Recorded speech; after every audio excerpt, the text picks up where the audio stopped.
Esports Racing League. For the first time in a couple of years, it's time to answer the age-old question: who is the best?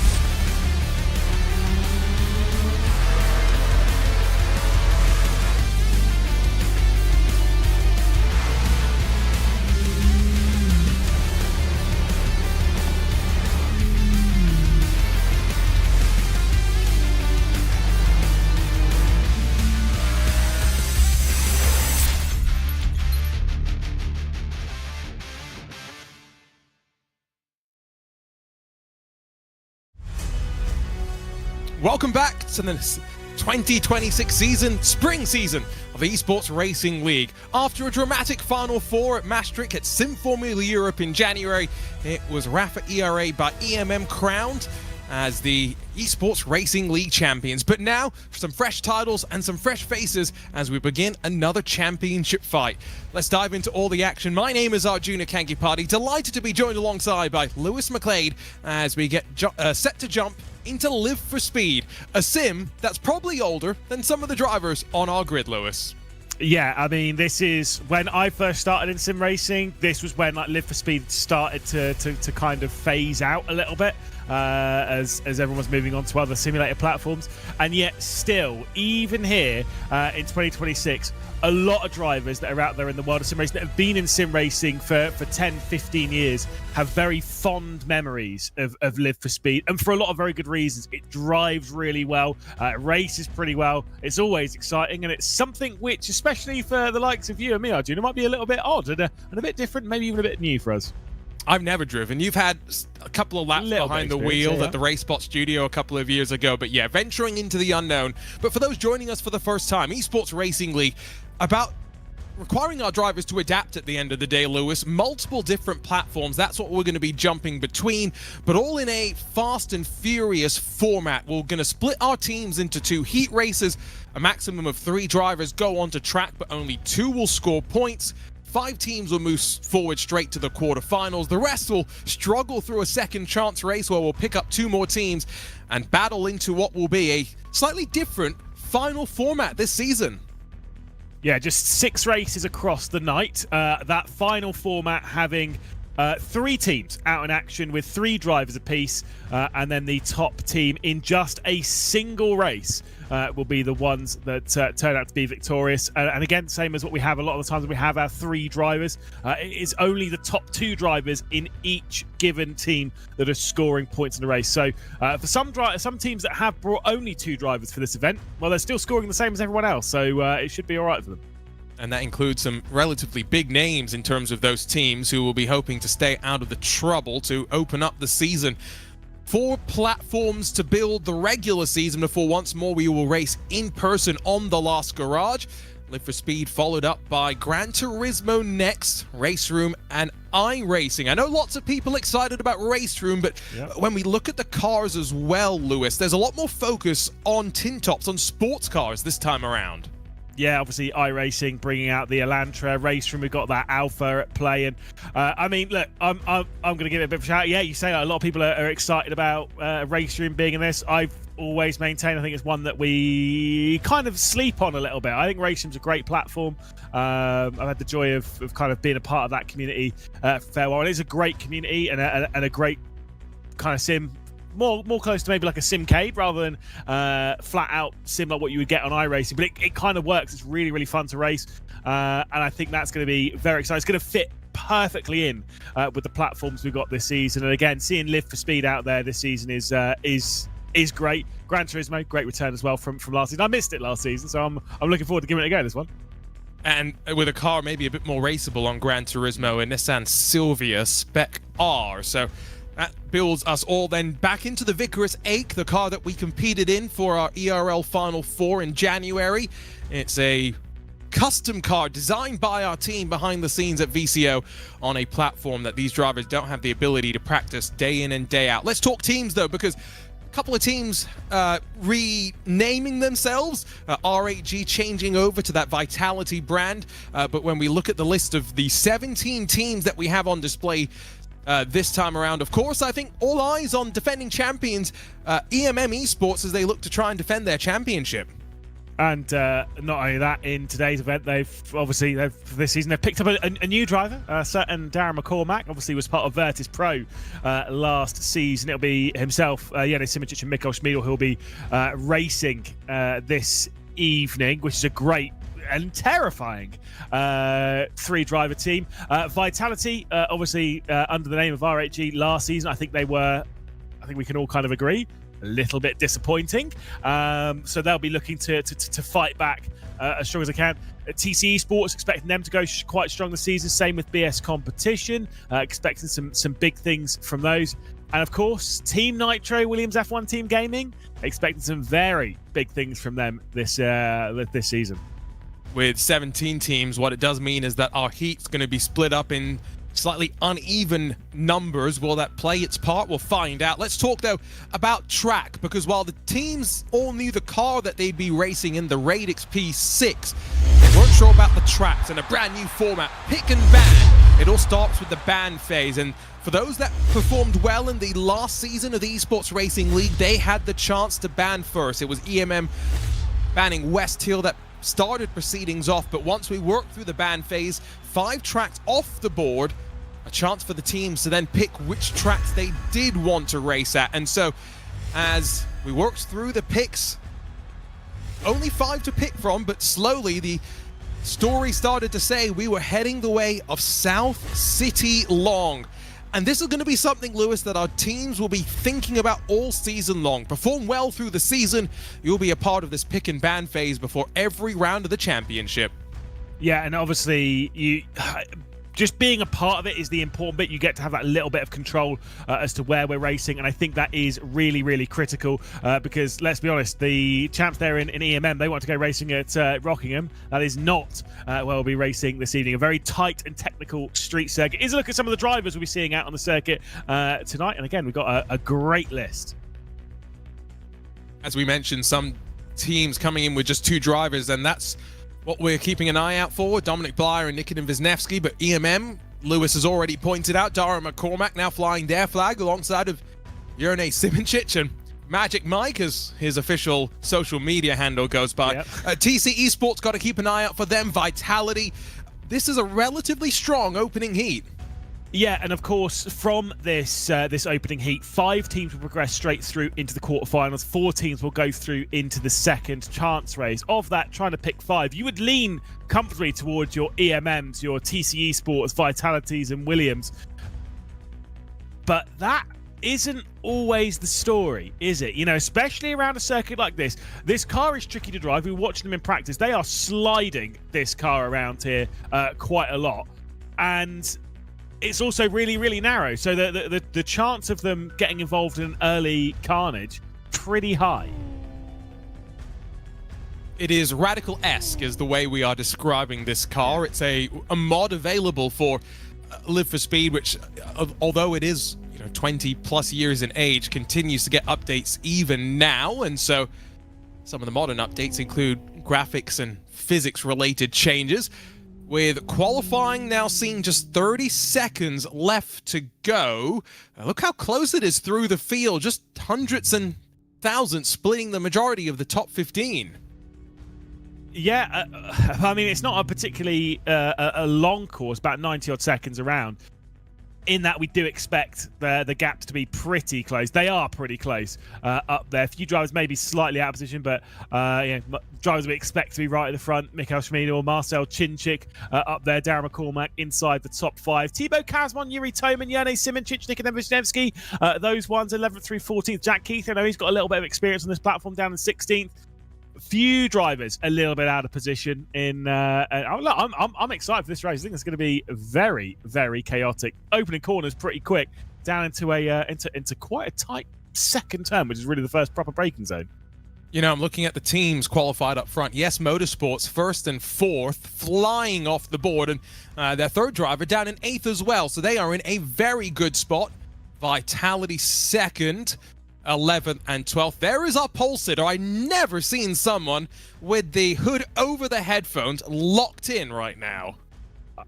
Look, either fully locked in or maybe the heating needs to be turned on. But one thing is for sure is that once you start racing and feeling the pressure of all these drivers on your shoulders behind you, Suddenly, everything gets a little bit more sweaty. It's Yes Motorsports, Guerra, who is the one who's on pole position that we're seeing here. Yes Motorsports jumping in for this season. So that's a great start to their campaign. Clearly a bit of LFS experience. Chat message, by the way, that says his ego's already wider than the track isn't enough to glorify him. I think we're going to be in for a fun season with our chat, so do let us know who you're cheering for, what stories are happening. Now, what we are going to see is a couple of minutes to build into this race as the drivers all submit their setups to make sure that they're all running the same fixed setup through the field. And then we'll have a standing start, Lewis, on the run down to turn 1. Yeah, and it is, to be fair, this is one of the ones where it puts a bit of a smile on my face, because it's very rare, our junior, that both you and I, we're relatively experienced in the sim racing scene. Very rare do we get to add a new simulator to our sim racing commentary portfolio. Now, obviously, hard to say new simulator on this one, but new to us in the commentary terms. But this is the joy of a series like this, because we added the last garage, so neither of us had commentated on that before properly, and now we're adding this one as well, ticking them off. When are we adding Mario Kart? I've been saying it needs to be in this. It needs to be in there. We need meme season at the end of the year. To be fair, I think with when we get to the end of the season, which will only be July, so about halfway through the summer, maybe there's an opportunity to have Mushroom Campaign ERL.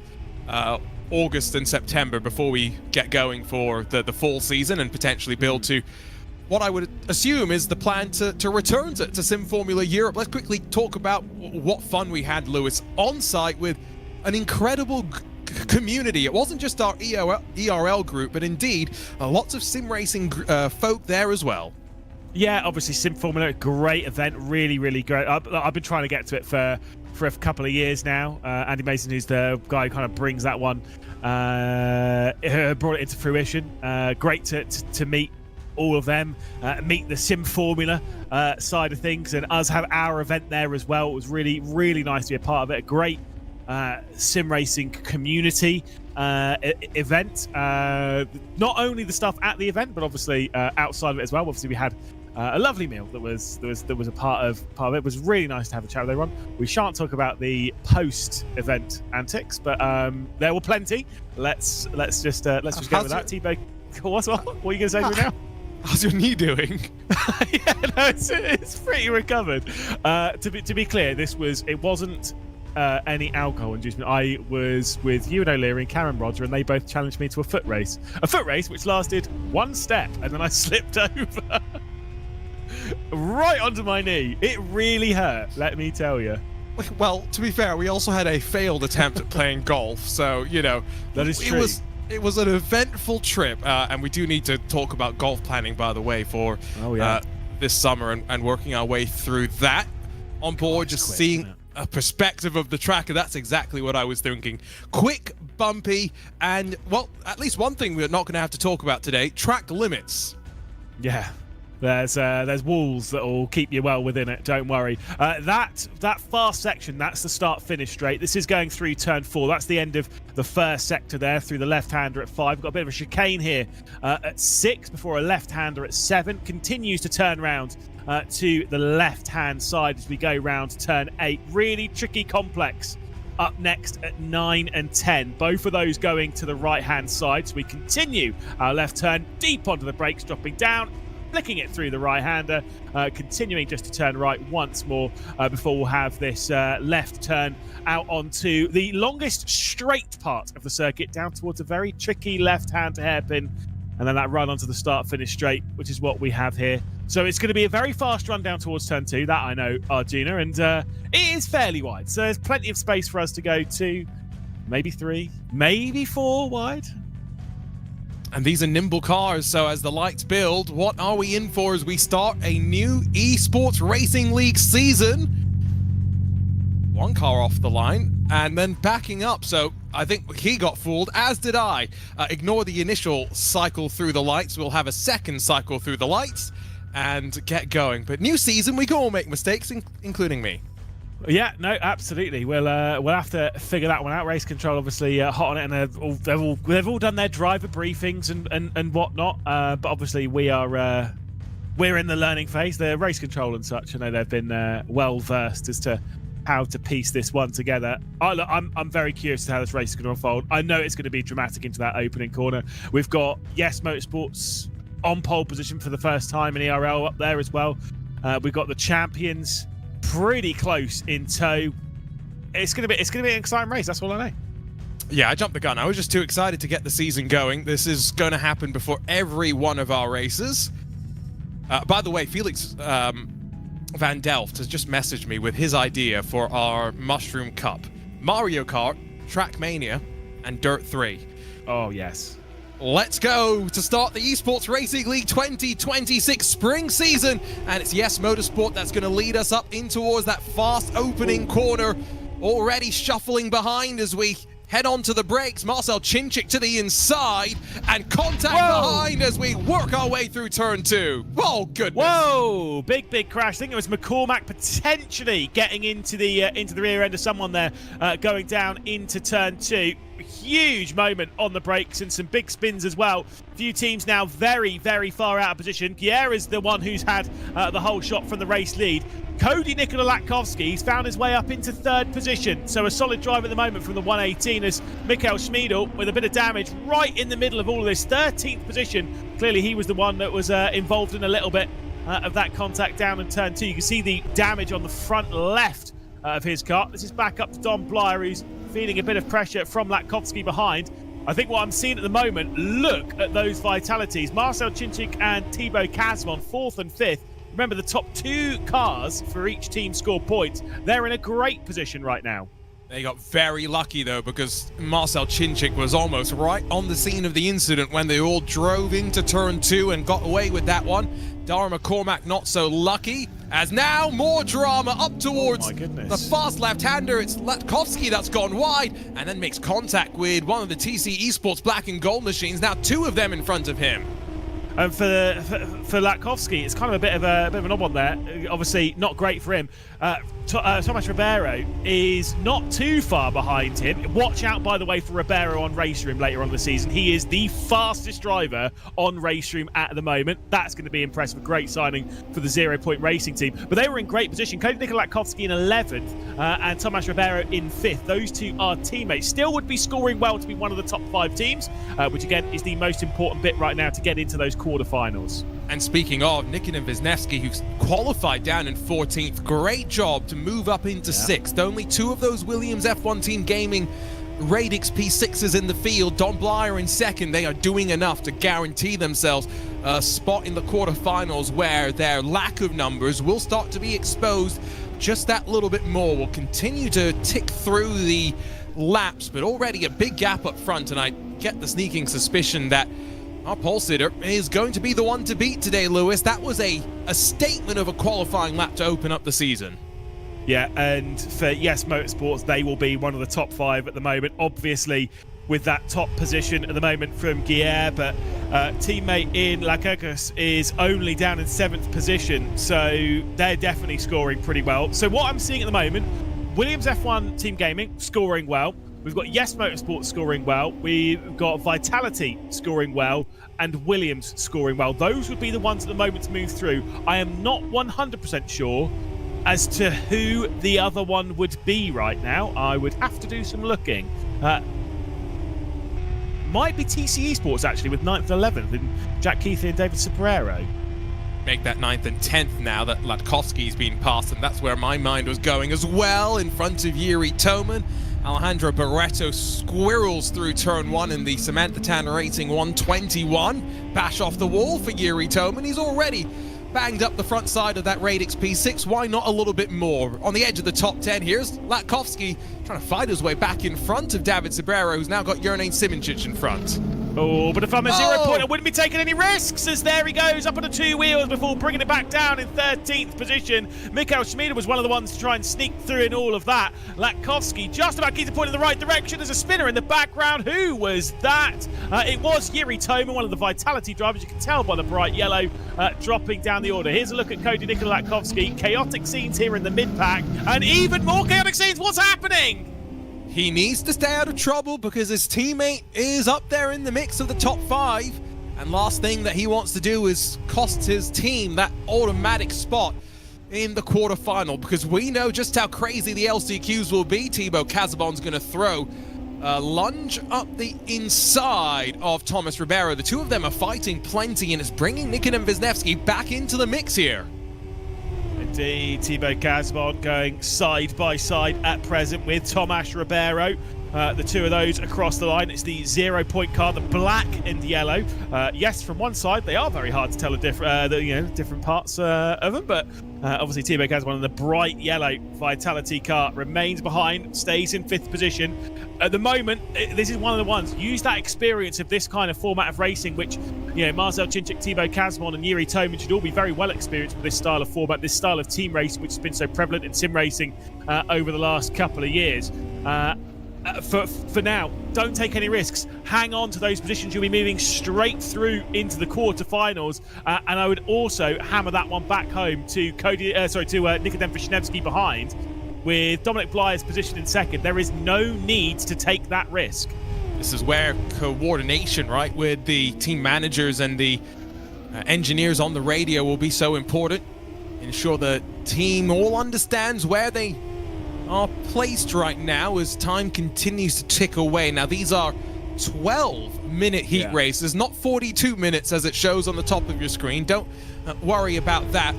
Getting closer and closer, though, towards the end of this race.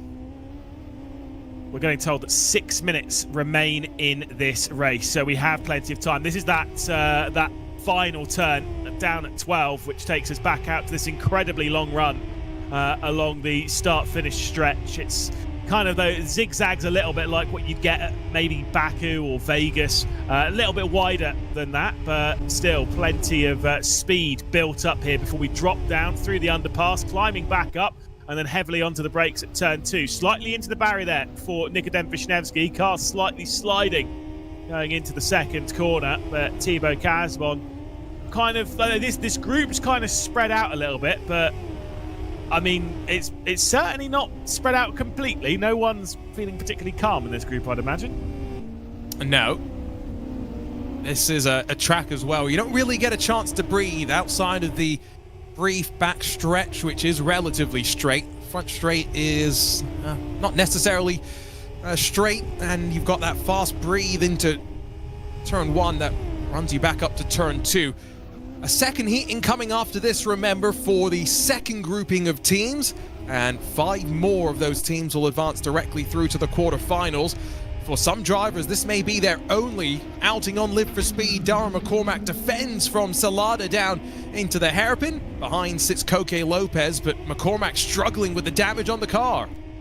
Yeah, I mean, they're trying to score something decent here. Obviously, McCormack down in 15th position was involved in that opening stage. I think it might have actually, I said it might have been McCormack who made the issue. I think based on the damage, it might well have been Mikkel Schmiedel. So 10th and 15th, 25 points is what they'd be scoring. That won't be enough to move through into the quarterfinals straight away. So they'll have to go through the second chance race at the moment. Big speed, though, being taken as they head back out on the start-finish straight as he tries to get past Salada, and should be able to drag himself past before they get even across the line. 4 minutes left to go, though. Should be about 4 laps. A bit of contact there between the two of them. Yeah, it should be about 4 laps from this point because they're about 90 seconds lapped.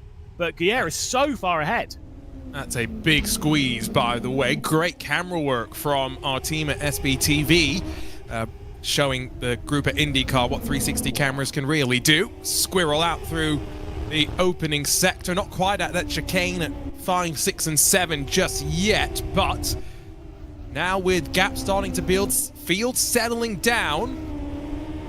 Let's see if we can work through the mental math and calculate how things stand right now. I think no question though, Vitality, yes, they're comfortable. TC Esports, EMM, and Williams F1 Team Gaming, I think those are the 3 that sit inside the cut line right now. Yeah, I'm being sent some points, although thank you, by the way, to Felix Van Delft, who's trying to find and gather the points for us. Vitality, yes, TC Esports, EMM, and Williams F1 Team Gaming are the ones that are there, but I think 0 point haven't been counted on there as well. So we'll have to come back to that. It's quite hard to track some of these teams and drivers, but I do believe that definitely, yes, Motorsports, they are in prime position to move through. Vitality for sure. Williams F1 Team Gaming for sure. I think TC Esports are definitely going through as well. It's a tricky one. We'll find out in 2 minutes and 30 seconds. Thibaut Casamon in front of Thomas Ribeiro. This could actually be the struggles for 0 Point Racing, who I think might have actually been inside of that margin. Ribeiro all the way down to 13th on our timing as we head back to turn 2. There's Latkovsky, who is scored just in front of his teammate, and there he is, Ribeiro with damage on the front right. That might be 0 Point Racing heading to the last chance race. Yeah, EMM would take their spot in due process as well. Like I say, it's a tricky one. The fact that though the EMM have come into the know, obviously they had the drama at turn 2, fair enough, but the fact that the champions have come into this race and have looked not insanely convincing. Speaking of the devil, there is Yone Simičić, who's been round and now gets himself involved in a fight with Barretto and is able to at least keep it out of the barriers somewhat. That was the Samantha Tan Racing Esports card that came through. Minute and 30 seconds left to go. We'll get a lap after this one as they head their way down towards turn 12. But yeah, EMM, they have had a tricky ride so far in the heats. They'll need to tidy that one up for the quarterfinals if they're getting immediately passed into it. One thing we haven't mentioned, Lewis, is that we do have race control, and their penalty points will impact the final results and who moves forward from this. And I can already tell you Latkovsky's got 3 penalty points from contact with Marcel Chinchik. So I get the sneaking suspicion that our team's going to be quite busy picking through that opening lap. Yeah, there's a lot to deal with in there. There'll be look, this is why they do race control. This is why we do commentary, because they know what they're doing in that one, and they'll be flicking through that as quick as possible, but also doing it, by ticking off the right people and whatnot. But it's not going to be an easy one. I think, thankfully, outside of that, whilst there's been a little bit of elbows and handbags at dawn, but it's been relatively, in air quotes, clean. But that's from what we've seen. And there's 20-odd cars on this grid, and so you never really know. Yep. Great look on board here with Keithley.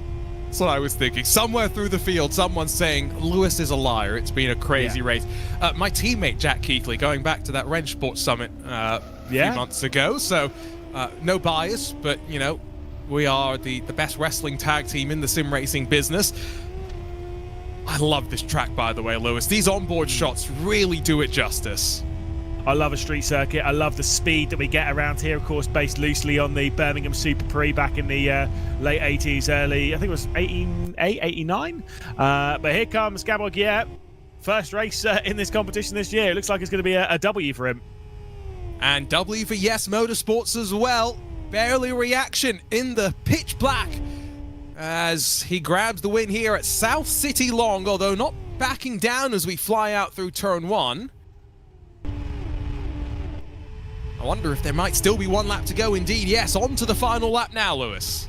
Yeah, indeed. Now we get the call for the final lap. Okay, so we'll see the timer to 0 and then we'll start the final lap. I'm with you.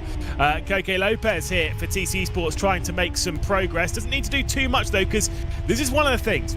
Koke Lopez is the 3rd driver for TC Esports here. He's got his teammates Sid, Keithley and Sobrero right up there in 7th and 8th. So TC Esports will be scoring really, really well at the moment.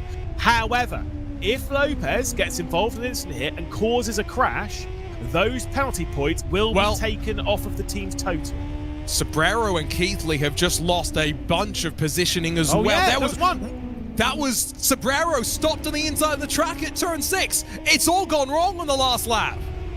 It has all fallen apart for TC Esports and things have been thrown up in the air. Any mathematics that anyone's been doing, throw them straight into the bin. Another car into the barrier just in our foreground. David Sobrero dropping right the way down the order. Wow, race control will have a lot to do at the end of this race as we see the checkered flag potentially this time by. Hopefully doing it properly. My bad. Take 2. I'll blame Lewis. I'll throw him under the bus. But it's Gabor Guillet who out to the final corner. Yes, Motorsports will take the victory and a 2nd car inside of the top 5 as well. What a result here in the first race of our spring season in the Esports Racing League. Marcel Chinchik bouncing back after a pretty disappointing run for R8G and the Vitality squad last season. 2nd and 3rd here in heat number 1. The perfect start, relatively speaking, to this season. They'll be moving straight through. For Guillet's teammate Lagukas will finish in 4th position as well. So there's some good points coming in. Lewis, I think we may have just gotten some reports that some of our teams have underfueled for that first race of the season. Ah, yes. I mean, it's a fixed setup, so I'm not quite sure how that would work. To be fair, though, I will say it is the longest 12-minute race that I've ever seen in my life, 40 minutes and 52 seconds. So, you know, some people might have underfueled it a little bit, but that would make sense if that's what TC Esports did and why they dropped back. They were expecting it to be that 12-minute, presuming maybe that extra lap that was added on. I'm sure, again, all these bits will have been communicated from race control to the teams. They will know where they've been at. I can't remember what the things that you can change some things in the setups, but I don't believe fuel is one of them. Well, where is it in the document? I think it ended up being, because of the pace maybe of our race leader, it might have ended up being one lap longer than initially we were expecting. So again, it's not the team making an issue. Here we go. The only things that you're allowed to change on the setups are steering wheel ratio, brake balance, maximum brake force, and fuel load at the start. So yes, that's not fixed. Well, having said that, because the race went a lap longer than it was intended to, that's a technical issue, it sounds like. Just being told that race control will take the results from the lap before. So even though caught out, I think the fair thing to do, Lewis, at the end of the day. Great race, though, putting all the drama at the end aside. What it might mean is less drama in race control's position to work through, too. Yeah, and that does mean that for TC Esports, they'll be very thankful for that, that's for sure. Like I say, tricky first race, fair enough. We're all getting used to LFS. Like I say, some mishaps in there. That means that we did call it right in the first place. So we're perfect. So really what we need to do is just go and clip that one lap off the broadcast and magic from the world of TV. Nothing necessarily went wrong. For Yes Motorsports, wow, a lot of things went right, Lewis, as we wait for the provisional results to trickle in. Yeah, very much so. A big yes, indeed. Great drive from Guillermo. Absolutely dominant performance. Great as well for Williams. You know, the kind of rise up. Don Bly being right up there in the rise up from Nikodem Vishnevsky. The big question marks. EMM. I would say that this is not a question of pace because they showed that in qualifying. I think the fact that they had two of their heavy hitters that were right at the front, being Mikael Schmidl and Darren McCormack, were both involved in that turn 2 crash. They were just wrong place, wrong time. Again, we haven't seen it, so we can't really judge that. I'm sure it's been looked at by race control, but I'm sure EMM, they're one of those where they're either in 4th, 5th, 6th, 7th. They're in that kind of area, which for our defending champions, definitely not where they were expected to be so far this evening. But I think, Lewis, we go back to last year as we grab a glimpse of some of the action, and I think plenty of the fighting on this first rundown is what the race control team is going to be looking at. Rafa ERA by no means dominant through the season. You know, it wasn't until the end that they really established themselves as the favorites. That just seems clumsy. I think there's no other word to describe it. Yeah, this is on board, I think, with McCormack here. So he's defending from a car behind, gets on the brakes, straight in the side. Must have missed his braking point. Well, must have missed his braking point. He's just put into the chat in the VCO Discord that his game had frozen, and by the time it had unfrozen, everyone was upside down into turn 1. That was a bit more aggressive, though, and I think race control will have a bit more to say about that one.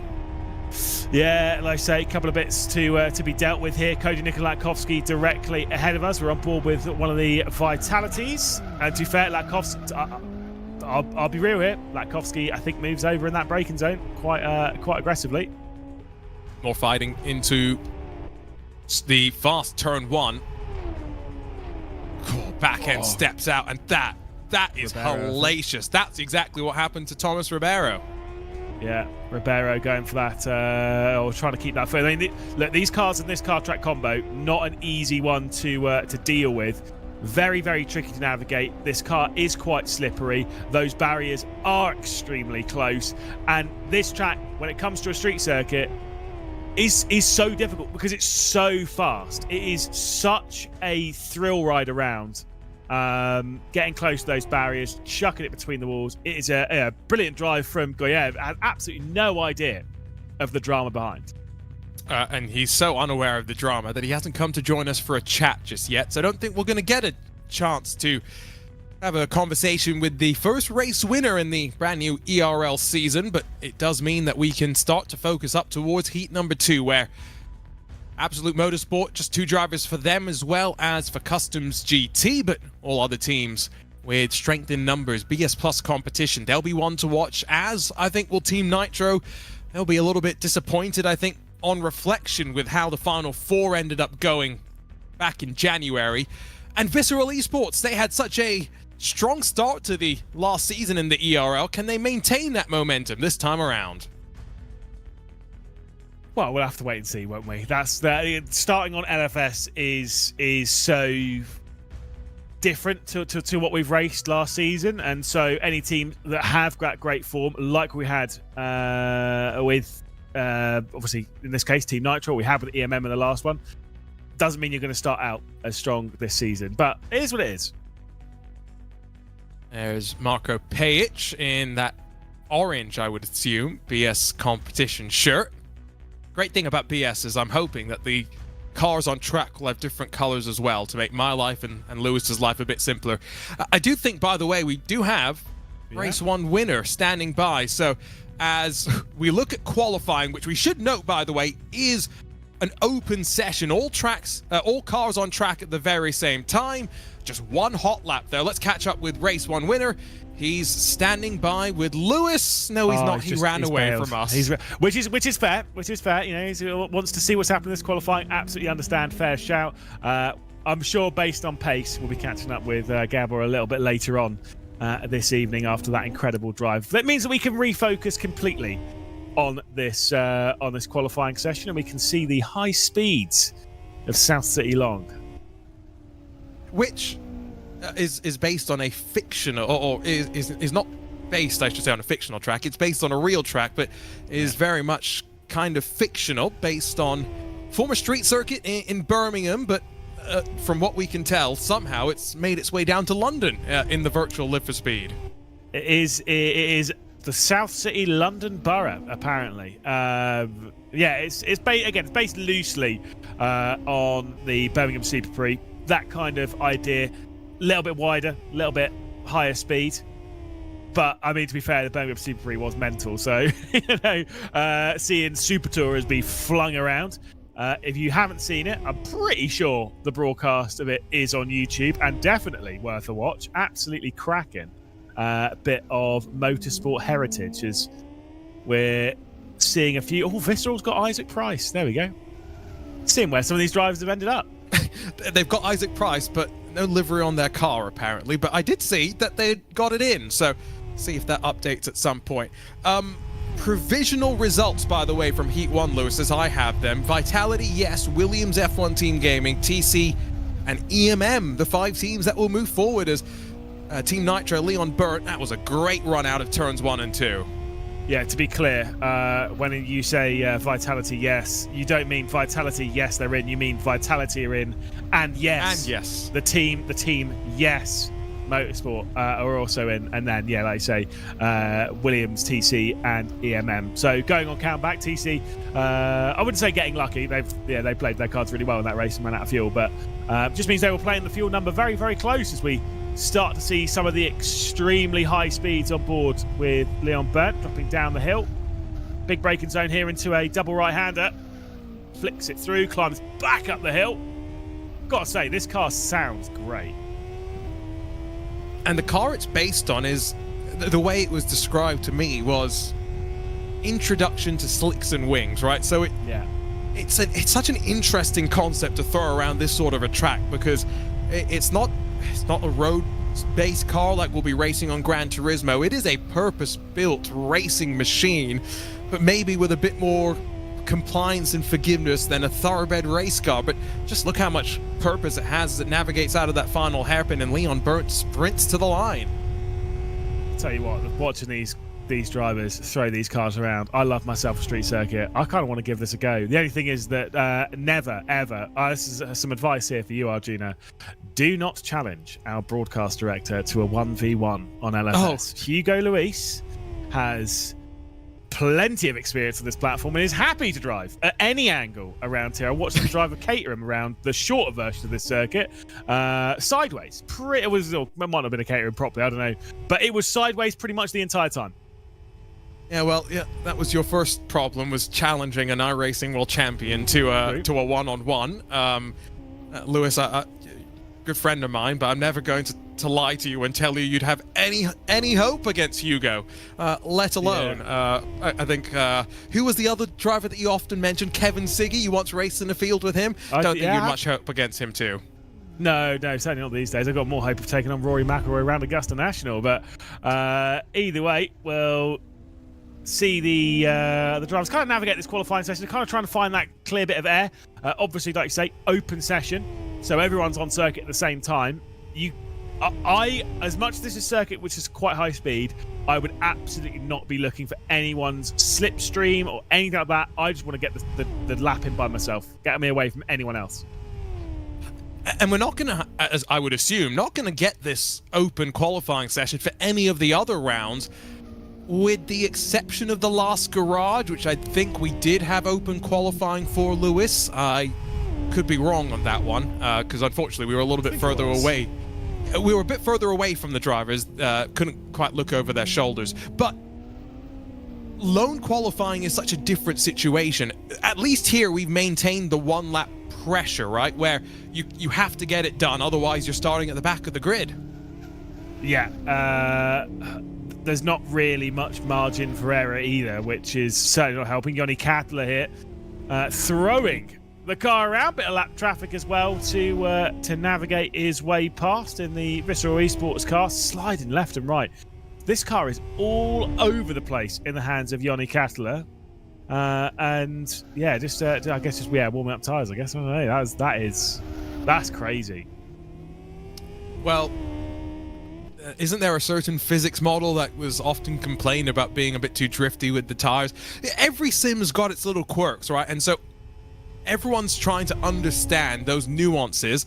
Our broadcast director actually probably has a lot more experience around those nuances than most of the drivers in the field right now, I would say. I'd be very curious who has done more than 10 hours of Live for Speed before this championship was announced. Right, that is actually a great shout, because I genuinely don't think it's many. Yes, there will be some that have got many hours logged, but not too many. Percentage-wise of the field, certainly is going to be a pretty low one. So we're on board with Yanni Kattler, tyres up to temperature, flicks it into turn 2, which saw all the drama in the previous race, back over to the left-hand side before the right-hander of 3, getting perfectly close to the barriers, less sliding on this lap, still a little bit there, going through 3 over the tram tracks, back over them again, flicking through the right-hander once more, now into the left. This is where things get a little bit tighter. We've got a bit of a chicane afterwards, keeping it going left, back over to the right-hand side, climbing back up the hill. What a beautiful lap so far. I tell you what, his teammate sits on top, so he's got the benchmark to live up to at this point as he sweeps out through one of the brief opportunities to breathe. You don't get many of them on this lap, that's for sure. Heavy braking zone, then into the hairpin at turn 10. Not the best as he flicks it back over the crest of turn 11. And now one more chance to breathe as you blend onto the motorway and in towards the final corner. This section, by the way, does kind of remind me of Gran Turismo and a certain track in Japan that they have. Yeah, certainly has got that kind of vibe. Very brief that we're on it, but still. Now into the left-hand return 12. Final corner of the circuit. Throttle pedal down. Still quite a lot to do though when it comes to steering. You've got to be buttery smooth through all of this, and obviously keeping it as close to the barriers. 1:30.005 to beat in the hands of Isaac Price. He put his Visceral up onto the front row or even onto pole position. Does put it on the front row. So Visceral taking serious control of this qualifying session, got those tyres right into the working window and slaps the car onto the front row. Wow, that is... Well, I did say that, they started the last DRL season off strongly. They've done so once again. And the wily old veteran, Isaac Price, proves why you can never count him out. Yeah, I think he would be one of the drivers that does have more than 10 hours of game time here on LFS before this season was announced, and again, very well deserved pole position there. But a great start to the session for Visceral up there as well. Did see for Team Nitro, Gronewold is up and in contention. So there's a few drivers that we'd expect to see up there. I'm not sure where Page was for BS Competition. I think he's got some time. Obviously, BS Competition's latest signing, Aidan Walsingham, up there in third, looking pretty solid. It's a good field. It's a good field, but I think we are seeing that the margins grow, right? Because of the open qualifying session. I think once we get into the quarterfinal, where we're going to have a lot of cars on track once more, I think the pressure of qualifying actually goes up, because track position, yes, we've seen the chaos at turn 2 in the opening heat of the event, but we know how important track positioning is. You don't want to start at the back and fight your way forward. Yeah, like it's kind of one of those ones where you can get away with it a little bit, even here in the heats, because they are chaotic, because they are dramatic, because things happen. Look at like Nikodem Vishnevsky, who qualified in the middle of the field and then worked his way up into a solid position in the top 10. Like that's quite not easy to do, but that's possible to do here in the heats.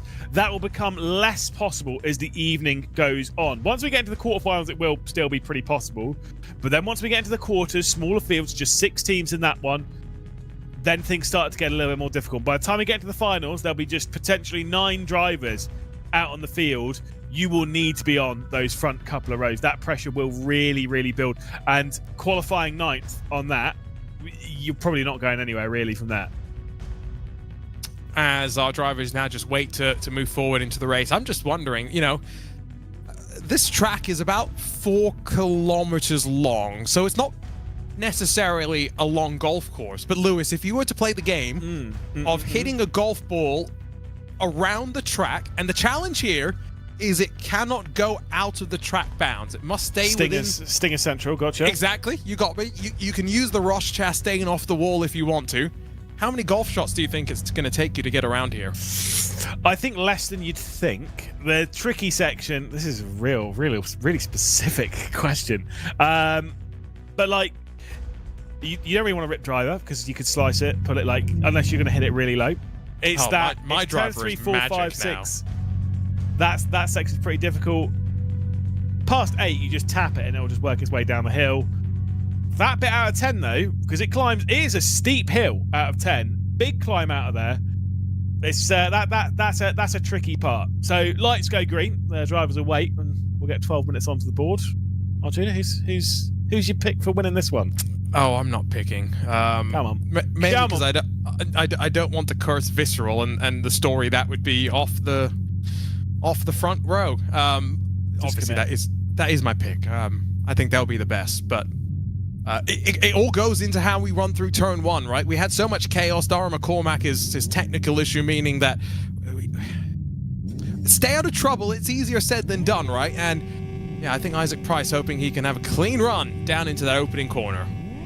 Well, the lights are on for the drivers, and 12 minutes will be onto the clock ahead of us. Heat number 2 is Go Hit in ERL on Live for Speed. It was an untidy run in turn 2 in race number 1. Will it be untidy this time? Isaac Price will take the defensive line. Aidan Walsingham has a great start up in the 2nd position. He's trying to attack for the race lead. He's trying to find his way around Isaac Price, as there is a spinner. Tobias Gronewold has been spun round, and there's chaos coming out of turn 2 once again. Yeah, he started the chaos, and he's the biggest loser as a result of it as well. Trying to sneak up the inside of Yoni Katia, who did a great job to hang on to the rear end of his Radix P6 as it went around, but now slither out through the chicane. 5, 6, and 7. Still with Price leading the way. Great spot for Visceral Esports as they run 1 and 3rd right now. And into the heavy braking zone they will go, and plenty of separation between the front 5. Yeah, I mean, thankfully for Team Nitro, despite that moment for Gronewold, obviously they've got Nicholas Halbert and Leon Bent down in 5th and 6th position, to still scoring comfortably the amount of points to be one of the top 5 teams. Obviously, your Isaac Price, your Yoni Kattler, they'll be in position, and wow, that is a car completely on its side, and I'm going to assume that is a car going no further in the proceedings. Here's Leon Burnt under a bit of pressure as Le Boutelet is going to get to the outside. Le Boutelet will be on display in Gran Turismo 7, where he's got so much experience, but he's done plenty of iRacing as well. Great to see him be trusted by BS Plus competition. He's alongside of Leon Burnt as we head up the main straight to the fast left-hander at turn 1. You can make the outside work, but we saw one car run over the bump and straight into the outside wall. Nicely navigated by Leon, but he's got no choice to tuck into line behind the zebra in front. Yeah, but I don't think that's a particularly bad thing. Let's think points, let's think big picture. He's thinking, let's think get that position back. Thank you very much. The inside of Burnt it goes, but Le Boutelet is able to hang on. You've got Marco Pajic trying to get past Santama as well. This is very tricky through this section as they go through 6. Now back over to the right-hand side before flicking it through 7, the left-hander, dropping back down into that double hairpin sequence, or double right-hander sequence that we were talking about a little bit earlier on, where it drops really aggressively downhill before climbing once again out of it. There is a bit of side-by-side as Pajic is trying to keep past Christoph Karekis. Trying to figure out, by the way, if this is going to be a 9-lap race or if it will end up being 8 laps like we had in the first heat, because if any of the teams chose to take out fuel, which is an interesting thing in a fixed setup race, that you can adjust something as significant as fuel, which obviously influences weight and stuff, but it's neither here nor there. Isaac Price still feels the pressure, though. Aidan Walshingham is right there, one of the newest zebras in the herd. Yeah, and I think that wasn't a particularly great exit from Isaac Price. Obviously, the slipstream from Aidan Walsingham will give him potentially a run down into turn 2. BS Competition scoring very nicely here at the moment. Very provisional, but I did get sent those points at the moment from Felix van Delft. It'll be Visceral, BS Competition, Nitro, Referox, and of course Owls, who will be the teams moving through at present. But that will be changing on a lap-by-lap basis as Karekis is able to get past Kwiatkowski. Some decent fighting, but remember, the third of the Visceral cars, all he's really trying to do is avoid picking up penalty points at this stage. Already lost, is that 4 off the board, given the amount of attrition? Yeah. There's Aidan Walshingham, who's just come off another good season in the Porsche Esports Carrera Cup Great Britain on iRacing. Don't expect him to force the issue here. He'll be very content to finish second. Second is more than enough, especially with Le Boutelet there, with Pajic there. Definitely more than enough for the for BS Competition, for the team, for the herd, and so I don't suspect. I mean, it'll keep pressure on. We'll try and look for the victory. You want that win going into the quarterfinals. But if you're playing big picture and you're playing the long game, there is absolutely no reason to go on the attack here of Isaac Price. There's no reason for Cattler to try anything here on Walsingham either, so they'll be pretty fine. Behind, Marco Pajic will probably just have to stay out of trouble as Sentiment's trying to get through. They're going to stay side by side in that run down the back stretch as well. By the way, I take back what I said about Aidan. Remember, he was one of the most winningest drivers in last season's ERL, yep. So if he gets an opportunity, he won't say no. As we head into... He won the first race, didn't he? You are testing my memory. I'm pretty sure he won the first race that we did last season. It was ACC at the Red Bull Ring, and I'm pretty sure he was victorious in that Camaro. That's a good shout. I'm not going to disagree or agree with you. I'm going to go back and dig through the record books and see if I can figure out what happened. Yeah, I mean, look, either way, we did have a great season on... Or in the competition, I was going to say on the platform, because we were jumping between platforms. Aidan Walsingham's one that's been showing some really good speed. Obviously, has come from a more ACC-focused and oriented background, but has spread out a little bit since the esports competition on ACC's kind of fluttered a little bit in the last couple of years. So has had to find that competition elsewhere. Has jumped over into iRacing, like we say in the Porsche Carrera Cup GB. Marco Pajic here once again with a great run to get past Leon Burnt. We'll look to the outside of the Team Nitro driver. Nitro with the inside line in the hands of Leon Burnt. If he's not careful, Pajic might be a sitting duck here for Sentiment to come back through in the Referox car. Can confirm, by the way, Aidan Walshingham did win the first race in the return to the Esports Racing League, so good memory there, Lewis. He's also a former Live for Speed driver, according to the Visceral team manager, Pranav, who's in our Twitch chat right now. Pajic on the inside as they fly out through turn 1 under those bridges. Can he squeeze out through the second corner? Leon Burt still there, and now will hold the inside as they sweep up through the double right-hander. Pajic roars around the outside, though. That was brave. Fantastic moves, fantastic racing. If this is showing what we're going to be getting in the finals later on, sign me up, because we've had some great fights. Yes, the turn 2 drama in both Heat 1 and Heat 2 has been a little bit too much maybe, but realistically speaking, we've had some great battling, some exciting racing, and some great passes, like we saw there from Marco Pajic, as down into this double right-hander again. It is, it's kind of one, it looks on a track mode like it's an overtaking opportunity. The more you see it on the speed you're going into it, absolutely not. There isn't actually that many great overtaking opportunities, even here down into turn 12. Because you can defend it so easily, as Bernd did prove on the previous lap, looking to the outside, it's almost impossible to get all the way around the outside there, because the speed you carry through this hairpin, it's so high. I think it's almost one of those things, you know, even with the fact that in the ERL, the track only gets announced the day before, right? We had the pick ban phase we talked about in our pre-show. Even with that limited practice, these drivers are able to dial in that muscle memory, right? And you compare that to the real world, Lewis, you don't get that same level of practice. It just doesn't exist. And the muscle memory doesn't exist as well. And so you get more natural passing opportunities, you get more natural mistakes, whereas these drivers, for the most part, almost look as though they're on rails running behind one another. As they literally run over the rails of the tram line here. Definitely. Once again, well, I mean, I was going to say we do have trams in South London, but it's only in, well, it's not in South, it's in East, or in the West rather. Is it West or East? Oh, who knows? Who cares? Maybe East the Croydon, North. anyway. Who knows? It's Croydon. Actually, to be fair, Croydon is in South London, so maybe I am wrong. It is definitely not the North, that is for sure. Christoph Korekis, we're on board here for Visceral, down into 9 again. Everyone gives that bit of a look, but you're sliding it into that corner. It's just not possible. Updated provisional points. Visceral on 4, BS Competition on 8, Nitro on 13, Referox on 13 as well, and Thomas Enger Sim Racing will be on 27, which means that Al's Customs GP and the Absolute Motorsport Aslith team, they will not be progressing through at present.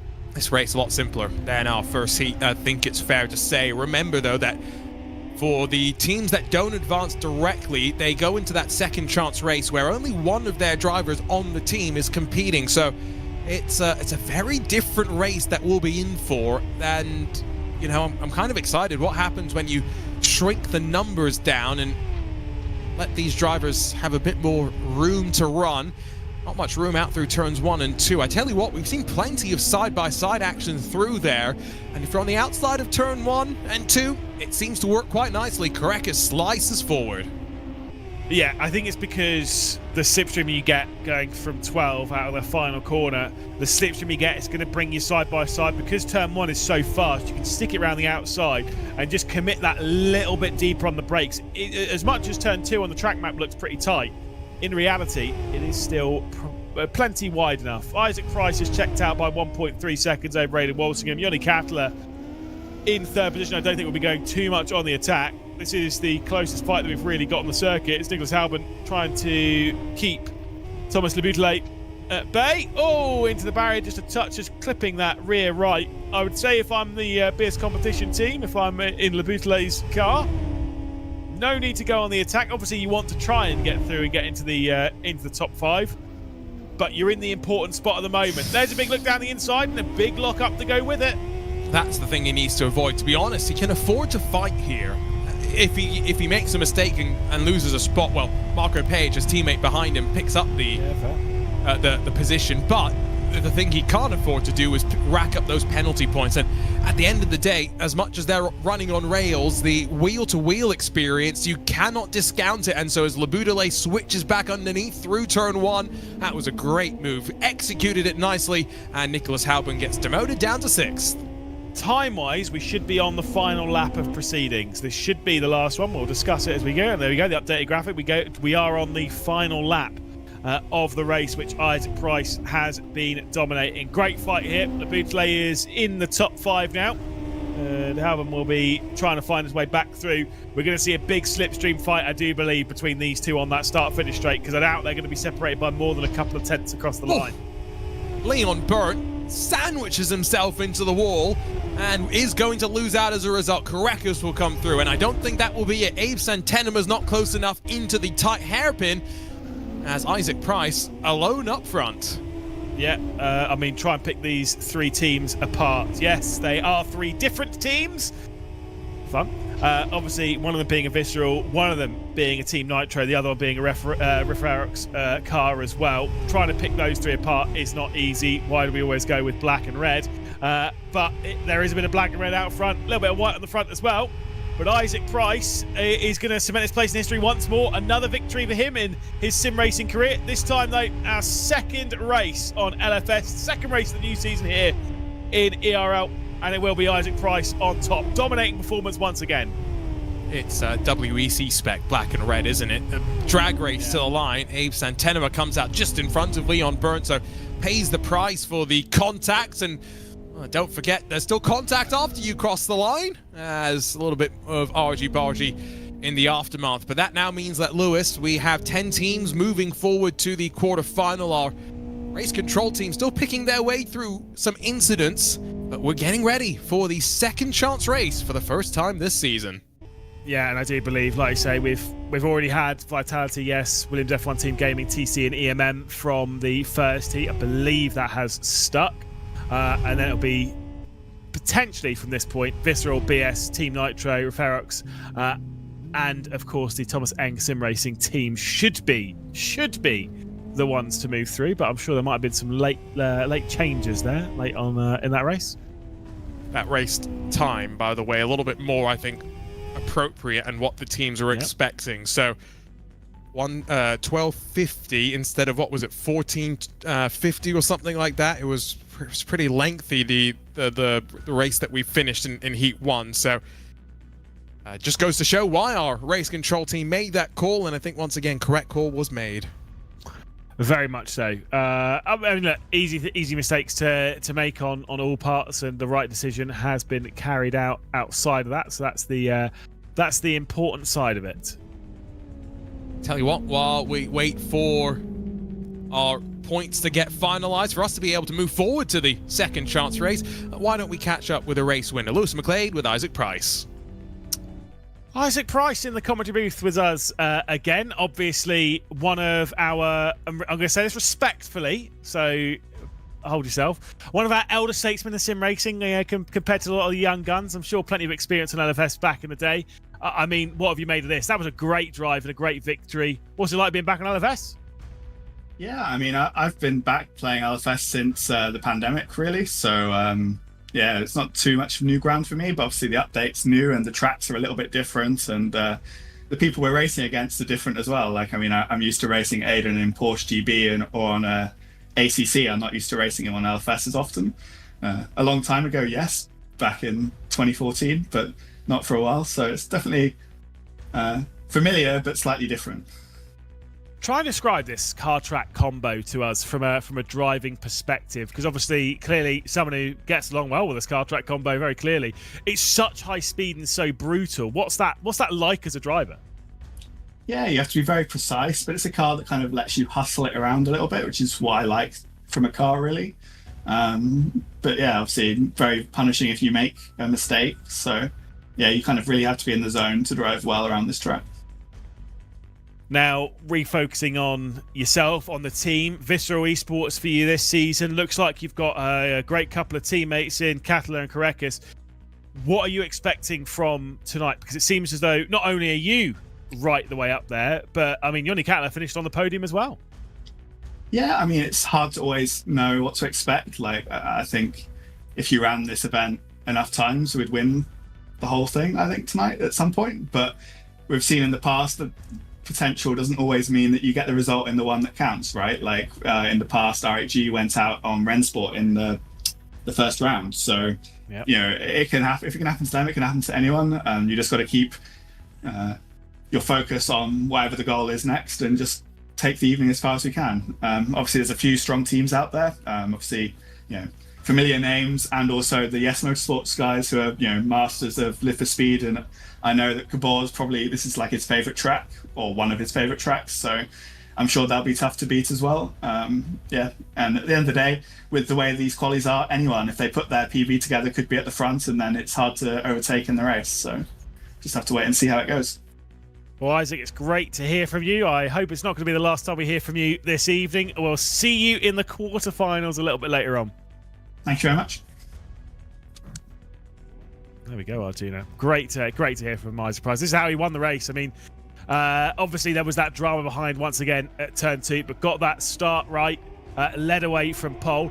Teammate Yanni Kattler, though, did lose that race. He didn't quite get as good start as Aidan Walsingham, who was able to find his way through into second, but it was on the exit of turn 2, wasn't it, where the Team Nitro of Grunewald was spun round, and like you say, you called it absolutely right. See, I get you commentary, you commentary boy. Yanni Kattler was tapped on the side by Grunewald. Occasionally, my eyes do show me the way, as it were, on board. It was an interesting camera perspective, but you know, I think what we have kind of learned, Lewis, from our heat races, the start is crucial. There's no doubt about it, right? Shuffling around for track position. It's an opening, inviting, I should say, turn 2. And after that, things settle down so quickly. If you don't make your moves off the start, it's difficult to work your way forward. Typical street circuit, isn't it? Very, very much so. You get those big crashes in the opening stages, but look, it kind of settled down, and we did get some great racing up and down the field. A little bit of Referox, I believe, might be the Team Nitro, again, really hard to pick, going side by side with one of the Viscerals. And BS Competition here, trying to work their way back through. This would be Marco Pajic, I believe, trying to get through. It might have been Laboutle, but I'm pretty sure it was Pajic who was the one in this position, trying to find his way past. A little bit of leaning on. And then as the fighting continued, remember, these were some teams already settled into their points position, including what was some great fighting from Marco Pajic trying around the outside. I think what we could be in for, Lewis, when we get to the final, slightly different format this year, of course, with 3 teams, just 1 race. But imagine the fighting that we could have, and really no separation was really building through the field at times. Yeah, I mean, I'll take it back, by the way. It was Laboutle on this one, because I remember this bit, like, absolutely full send, sticking it around the outside, little bit of leaning. That was a really, really good move. Or was it Pajic? I can't remember. Again, they were quite close on the track at the same point, but regardless, it was BS Competition car making a great move. That was the important bit. Referox here under pressure from Visceral, turn 12. Again, we're seeing the outside attempt happen time and time again at turn 12, but it doesn't quite work. But I guess it's more about setting you up for that kind of move down at turn 2. Yeah, it's compromised the other car off that final corner, and it is then all about the drag race down off into turns 1 and 2. It was Pajic, by the way, in that clip earlier. He was the 94. This was Laboutle in the 96, who nursed that damage on the right front. And I think, again, we're going to see the most from Laboutle when we head to Gran Turismo 7. I think he's going to be maybe one of the quickest, although Vitality as well. They've got a stacked driver lineup. As Leon burnt into the barrier, just a touch, and here's Isaac Price coming straight back up to the line, brilliantly dominant performance again.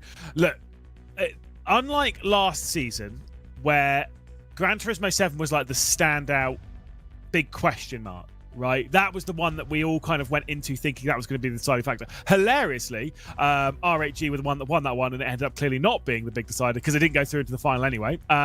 So clearly you need to put the work in elsewhere. But that was the one that we had the big question mark. This season, all of them, because LFS is used, again, by a small sim racing community, like quite a lot. And that's kind of similar for RaceStream. There are a few drivers, like I said before, like with Tomasz Ribeiro, Cody Nikola-Latkovsky, drivers like that are really, really well experienced with RaceStream that we'll be dealing with a little bit later on the season. It's a little bit more up in the air. I've got to say, BS Competition, I think, have made some cracking signings this season. It's a strong lineup. I think I'm going to slightly disagree with you though, Lewis, because Race Room, Live for Speed, and iRacing, I think all share probably a core of being a bit more of a simulation than anything else. And I think when it comes to adapting between those platforms, it's kind of like driving a car with different tires, right? There's a little bit of learning to do, but it's fundamentally still a lot of the same things. Gran Turismo, that is a whole new world in a lot of ways. And remember, Darren McCormack raced on a controller because he just didn't get a wheel at the end, right? So I think it is still the differentiator. But what we saw last year was RAG just had such a poor year. There's no other way to say it, right? Yeah. They went out in the first round more than once. An inexcusable thing for a team of their caliber. Coanda did it once and got a lot closer to the Final Four, but also missed out. The reality is, if you're not making quarterfinals, you're not going to be a contender, let alone a championship fight. To be clear, by the way, I still think the Gran Turismo 7 is going to be one of the more deciding factors, especially because we only have 4 preseason rounds, so one less than last season. But my point was more like, obviously, last season, when you look at the simulator platforms we were dealing with in ACC, LMU, then, of course, in RaceSport and iRacing, those all have a lot more relative similarities than iRacing to LFS and LFS to Race Room. Those 3, yes, whilst they, like I say, driving a car with different tyres and whatever, fair enough, I get that, but there are fundamental things they drive completely differently to each other, whereas ACC to LMU to iRacing and even to RaceSport, there is quite a lot of overlap, which is why if you're really fast in one, you're probably going to be really fast in all of them. You're not going to like what I'm about to say. Tough. I think it's fair. You and I will agree like on this, it. but it goes back to the muscle memory, right? And it's where sometimes the hardcore sim racing doesn't actually have that much of a tie-in to real world racing, right? Because you and I both know that, think about Formula E. How many 2 laps or 2 consecutive laps in a race are never going to be the same in terms of energy management, the cars around you, and it's about adapting to all of that, right? Being the intelligent driver, which even Dan Ticktum can do, just for the record, I firmly agree that he is a capable driver. But it's about making the decisions in the moment. Whereas for the most part, Lewis, we don't get to see that in sim racing, which is why I'm just saying I love the pick and ban selection that we're doing. My vote would be to do it live at the start of the broadcast and no one gets a chance to practice. That's going to make me a very unpopular person in the community, I think. I completely agree. I've been, I've been hammering it home for years now.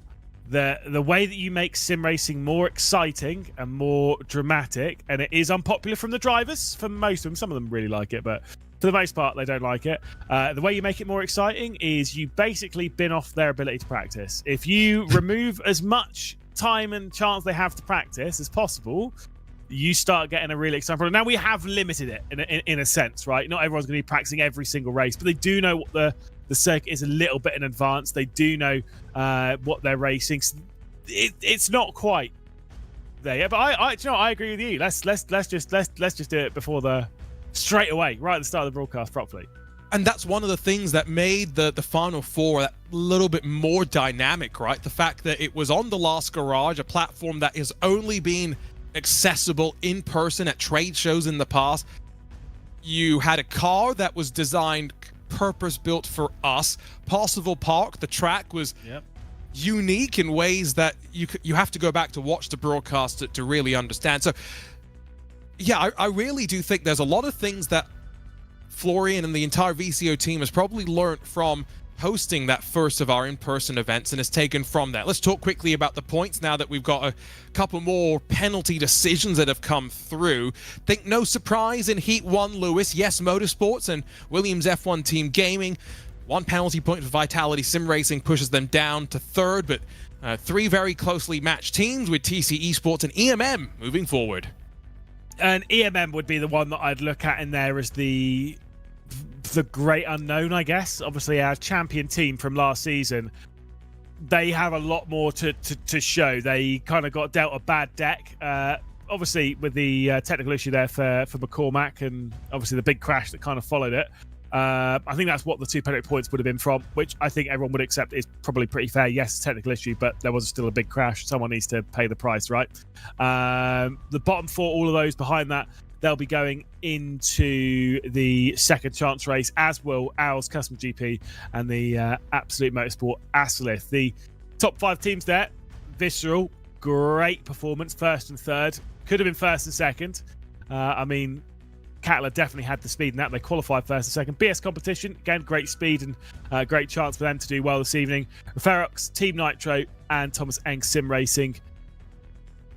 Look, it's a tough one to pick apart, isn't it? As to who's going to be the strongest going through the evening. I think from this point on, we really don't know who's going to be the top 6 teams moving into the semi-finals. Thankfully, we don't have to think about that just yet. We don't have to think about who's going to be the top 2 teams here from the second chance race. And maybe more specifically, top 2 drivers. We don't have to do any fancy calculations because all the teams in this last chance race, it's just one representative who will head out into qualifying, which is underway now. Remember, they all share the track, and I think I'd want to be where the Owls Esports blue, yellow, and black machine is right now at the front of the train. Yes, I don't have any sort of slipstream, but maybe more importantly, there's no one in front of me, and I get to focus on hitting my marks. Yeah, honestly, like I've said before, I think you shouldn't ever go chasing slipstream on a street circuit like this.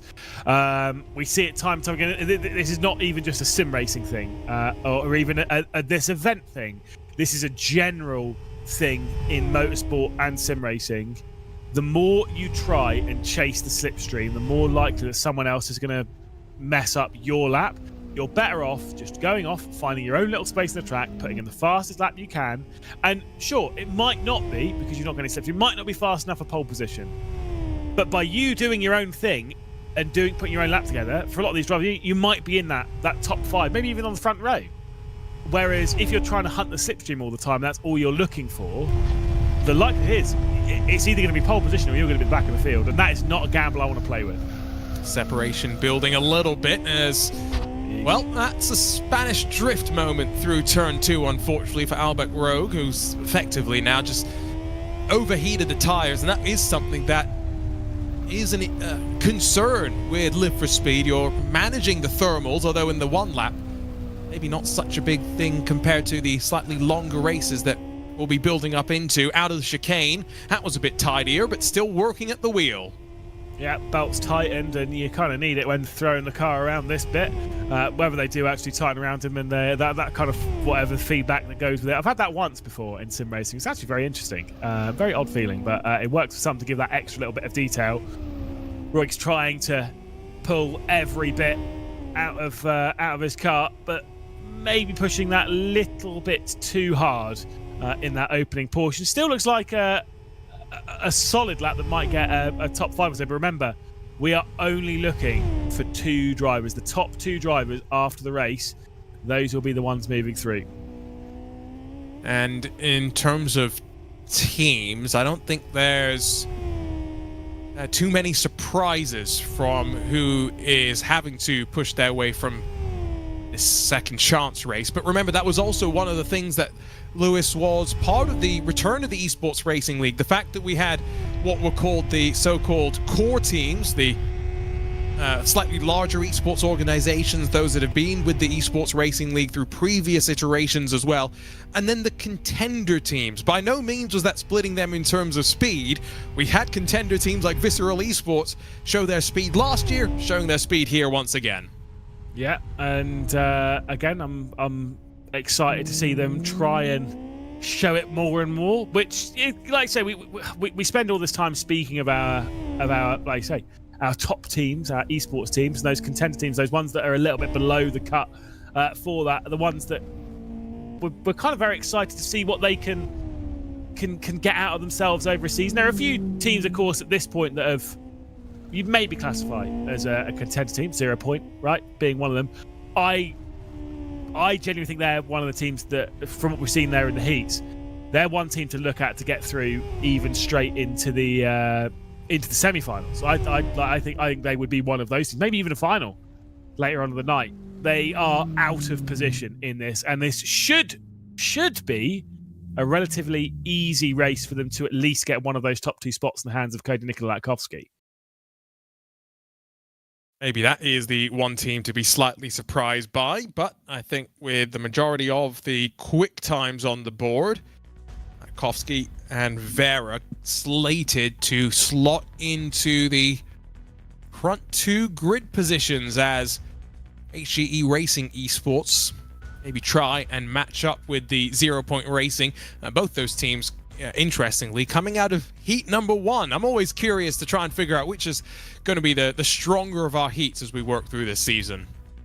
I think based on what we've seen there, you could probably lean towards heat number 1, but look, that's just, again, it's just not always the way. I'm surprised that no one else was straight back out on the circuit there. They're waiting for those seconds to count down as we're seeing Vera work his way to the end of pit lane and find his way out onto the circuit before throwing the car around.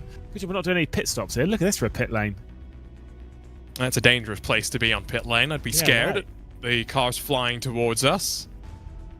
That is a proper slip road. I mean, don't get me wrong, I feel like I've thrown my poor little, quite big, Mazda 6 around some slip roads and on-ramps, off-ramps like that before, but maybe not quite as fast. I think it's got quite the power of one of these.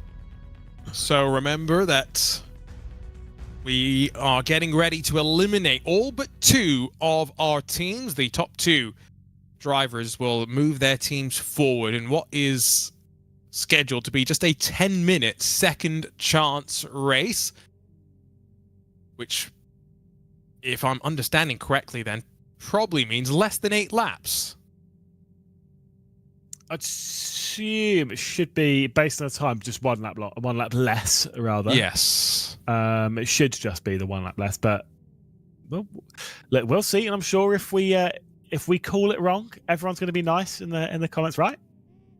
You know how you can tell this is a slightly older game as the crowd, it's very 2D, but they are packed and they are ready here in South City, London Borough for our first consolation race of the Spring 2026 ERL season. A long hold of the lights, and 4th place goes nowhere as we fire ourselves off down to turn 1. Good start from Lapkowski crucially, but now here comes Vera already all over the rear end as he pops to the outside. Tries to now put the pressure on as they sweep through the left-hander. He's put himself around. He's tangled up one more as well. And there's chaos once more at turn 2. Yeah, Kanija went back. He was the one that went back on the race start. And then, Vera there going right the way backwards. It's allowed Cody Nikolatkovsky to have a great gap to those behind. We've got Barretto trying to get back past on Kanejo, who squeezed him straight into the barrier. Oh my goodness, that was a little bit too aggressive there, and unfortunately Kanejo's going to drop right the way down. I say unfortunately, kind of did that to himself. Racecraft, it's what you expect in these last chance races.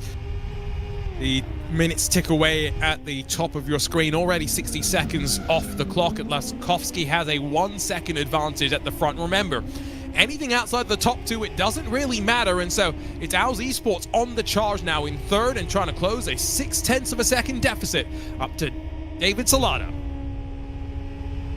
And that's the thing. It's 1st and 2nd that's the important bit. That's what we're looking for here in this fight. But between Lapkowski, I think Lapkowski's, I would say from this point of what we were seeing in the pace from the previous race, yes, David Salado was actually pretty quick in the previous race. I think Cody Nikolatkovsky is gone, should be relatively checked out from this field. So it is that fight then for 2nd place. Again, 1st and 2nd are the only 2 teams that will be working their way through. Porter trying to keep Kanejo at bay. He's now going to look back to the inside of the Absolute Motorsport Asolith car as they get heavily onto the brakes. Thankfully, that was actually a solid bit of racing. And Kanejo is able to find his way through before they get into the right hand at turn 3, then back into 4, which goes once again to the right-hand side. Then we go back left through 5 and then through the chicane at 6, which is where Kanejo had that incident earlier on in the race with Barretto. Here comes Manuel Vera after starting on the outside of the front row, trying to fight his way back forward to bring his team a bit closer to one of those 2 positions that move forward, or at the very least grab some championship points, because those that don't advance score championship points based on how they finish. Not quite at that tight hairpin. Manuel Vera, that's the best look we've seen so far today. Gave it. I mean, look, Vera's out of position. Obviously, had qualified quite well in this race. Then got spun round, was spun round at turn 2. Turn 2's caused dramas in race 1, 2, and 3 so far this evening. So, yep, we'll be keeping an eye on that, shall we? Which race will be able to get through it cleanly? Hopefully the final, but we'll have to wait and see on that one. As Vera does manage to get his way past Porter, and there was a big slide as well from Conejo up ahead, side by side, just going onto the start-finish straight, but it is a look back to the outside from Porter, who will keep it to the outside, maybe going through T1. Then everything goes back single files. Not really too much space for a car to go, even if it is one of these Radix P6s. The 92 Esports team sat in second with David Salada. Must be loving how things are going. Yes, losing ground to that Kovsky, but still holding back the Owls Esports, the black, yellow, and blue 03. And then another 2.5 seconds back to Alejandro Barreto in some no man's land relative to Conejo, Vera, and Porter, who lights up the rear end as he puts the power down, and now watches Manuel Vera through the long sequence of extending left-handers. Will go to the outside, once more down to the hairpin. He thinks better of it, but he really wants the passing opportunity. He's forced the mistake from Conejo, and he's up to 5th. Just made a big mess of that, did Conejo. Just a little bit too deep on the brakes. We've seen that a couple of times, less so from those front runners, but Vera was easily through. Unfortunately, I do think for Vera that will probably be it. I don't believe there will be another position really to get 3 seconds up to Barreto. I just don't think that's necessarily catchable in 5 minutes and 20 seconds. Nor I think will that top those top gaps, because Kovsky's got 3.2 seconds back to Salada, and that gap's now 1.5 back to Roig. So I don't necessarily think we're going to see any major switches in that top group. You know what we need to have these gaps close up a little bit? We almost need Formula E attack mode. Oh yeah. You see, you're barking up the right tree here, mate. You are barking up the right tree. I actually rate it. I think it's hilarious and very entertaining. I'm not even saying that because I get the chance to chat about it.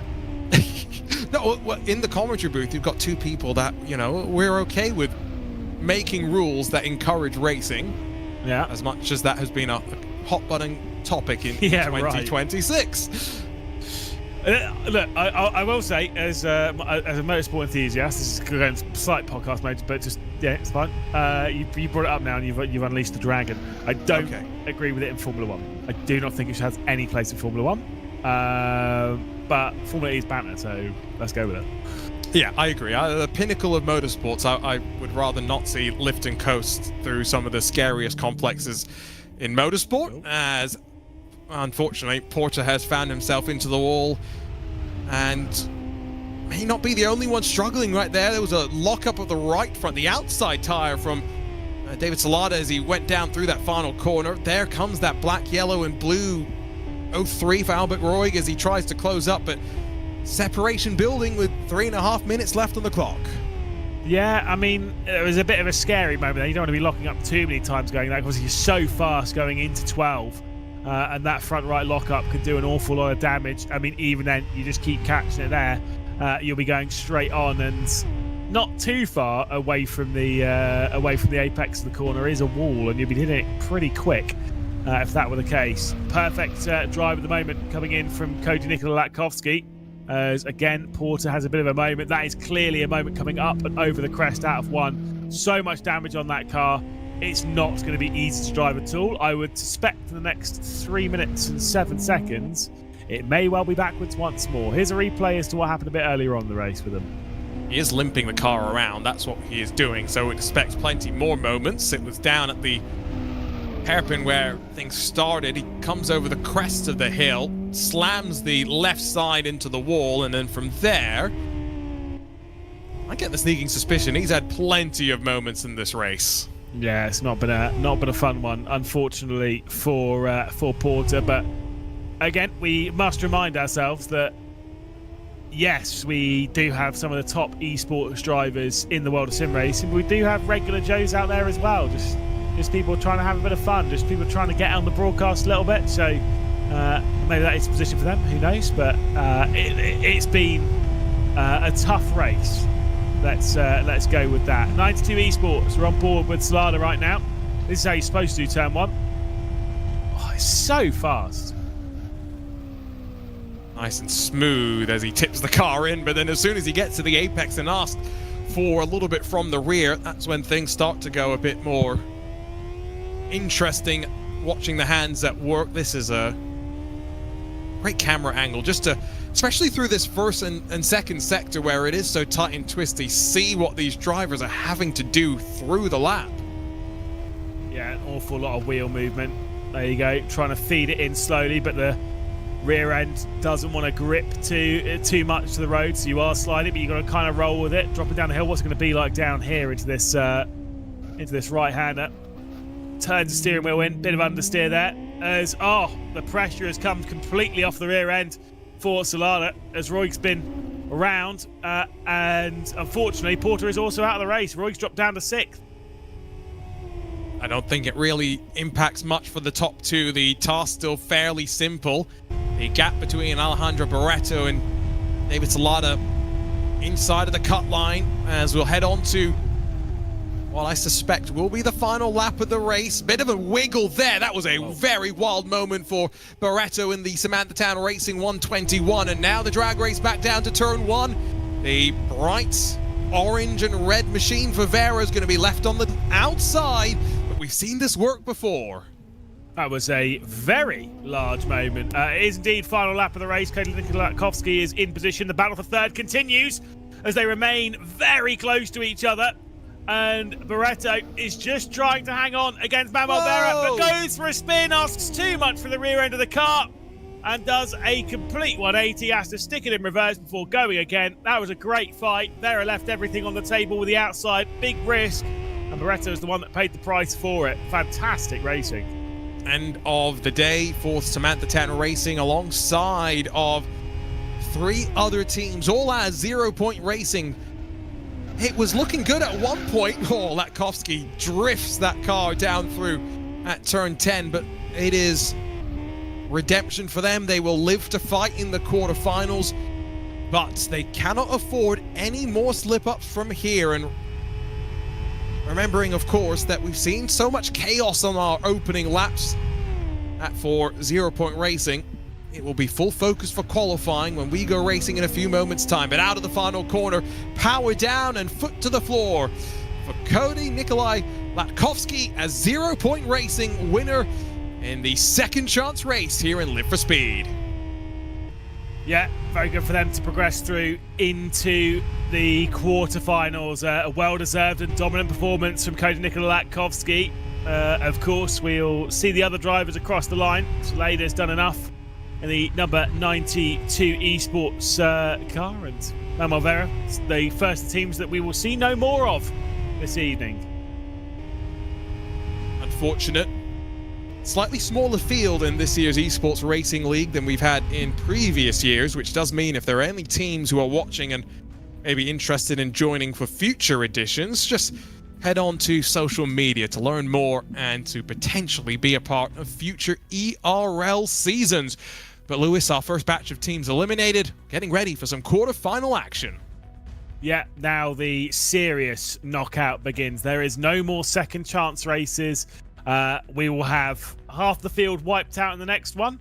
And then the race after, you guessed it, half the field will get knocked out in the semi-finals before we have that one last race of the evening.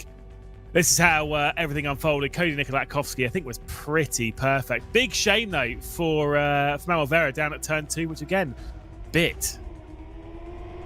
3 races, 3 moments at that corner. So clearly, the opening race drama with some screen freezing and stuff, it wasn't just that. It's a corner with plenty of consequence.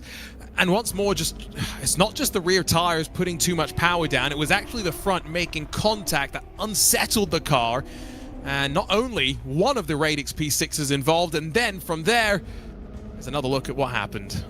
I wonder if he clipped the barrier as well a little bit on the left-hand side, but there was definite contact front to rear, Vera to Latkovsky. And unfortunately, Vera was the one paying the price for it, and will pay the price for the team as well. This was the squeeze into the barrier. I mean, I know I was maybe a little bit harsh there on the squeeze into the barrier, but I do think, I mean, you shouldn't be going really side by side through that section of the track. It's so narrow. It's filthy how narrow it is through there. This is Vera's recovery try, battling up to the rear end of the Absolute Motorsport Aslith car, and would eventually find his way through down here at 12. And crucially, all this fighting outside of the top two means our race control team doesn't have to do much to confirm at least the two that do move forward. Manuel Vera would try into the opening complex, didn't quite work out, and then set it up down at that tight braking zone at turn 10. Beautifully executed, put the pressure on, all as, unfortunately, Alessandro Porta had a couple of slip-ups in the Absolute Motorsport Aslith machine.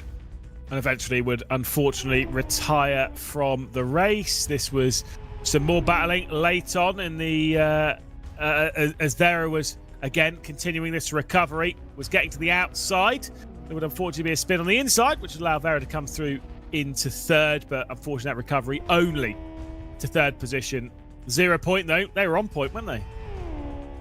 Or as someone said in chat, 0 point cooking, although still some work to do to cook into a final spot with the quarterfinals up next in our slightly different format here in the 2026 spring season of the ERL. Glad you're joining us for the first round of the championship. The next round of the season is going to take us on to Gran Turismo 7, and that's in about 3 weeks' time on the 7th of May. Yeah, I'm looking forward to it. Again, I can't remember why, but I definitely had some work or something on that day last. Yeah, no, I'm a busy man. Might have actually been Formula E, hilariously. But no, I think after missing it last season, I was really disappointed that I didn't get to commentate on it. Did miss it. This season, I'm here. I'm going to be alongside you in the booth. Obviously, moving on to a Thursday night this time, and I think it's going to be an exciting one this season. I think it is going to be with such few rounds before our season finale on the last garage. It means more, doesn't it?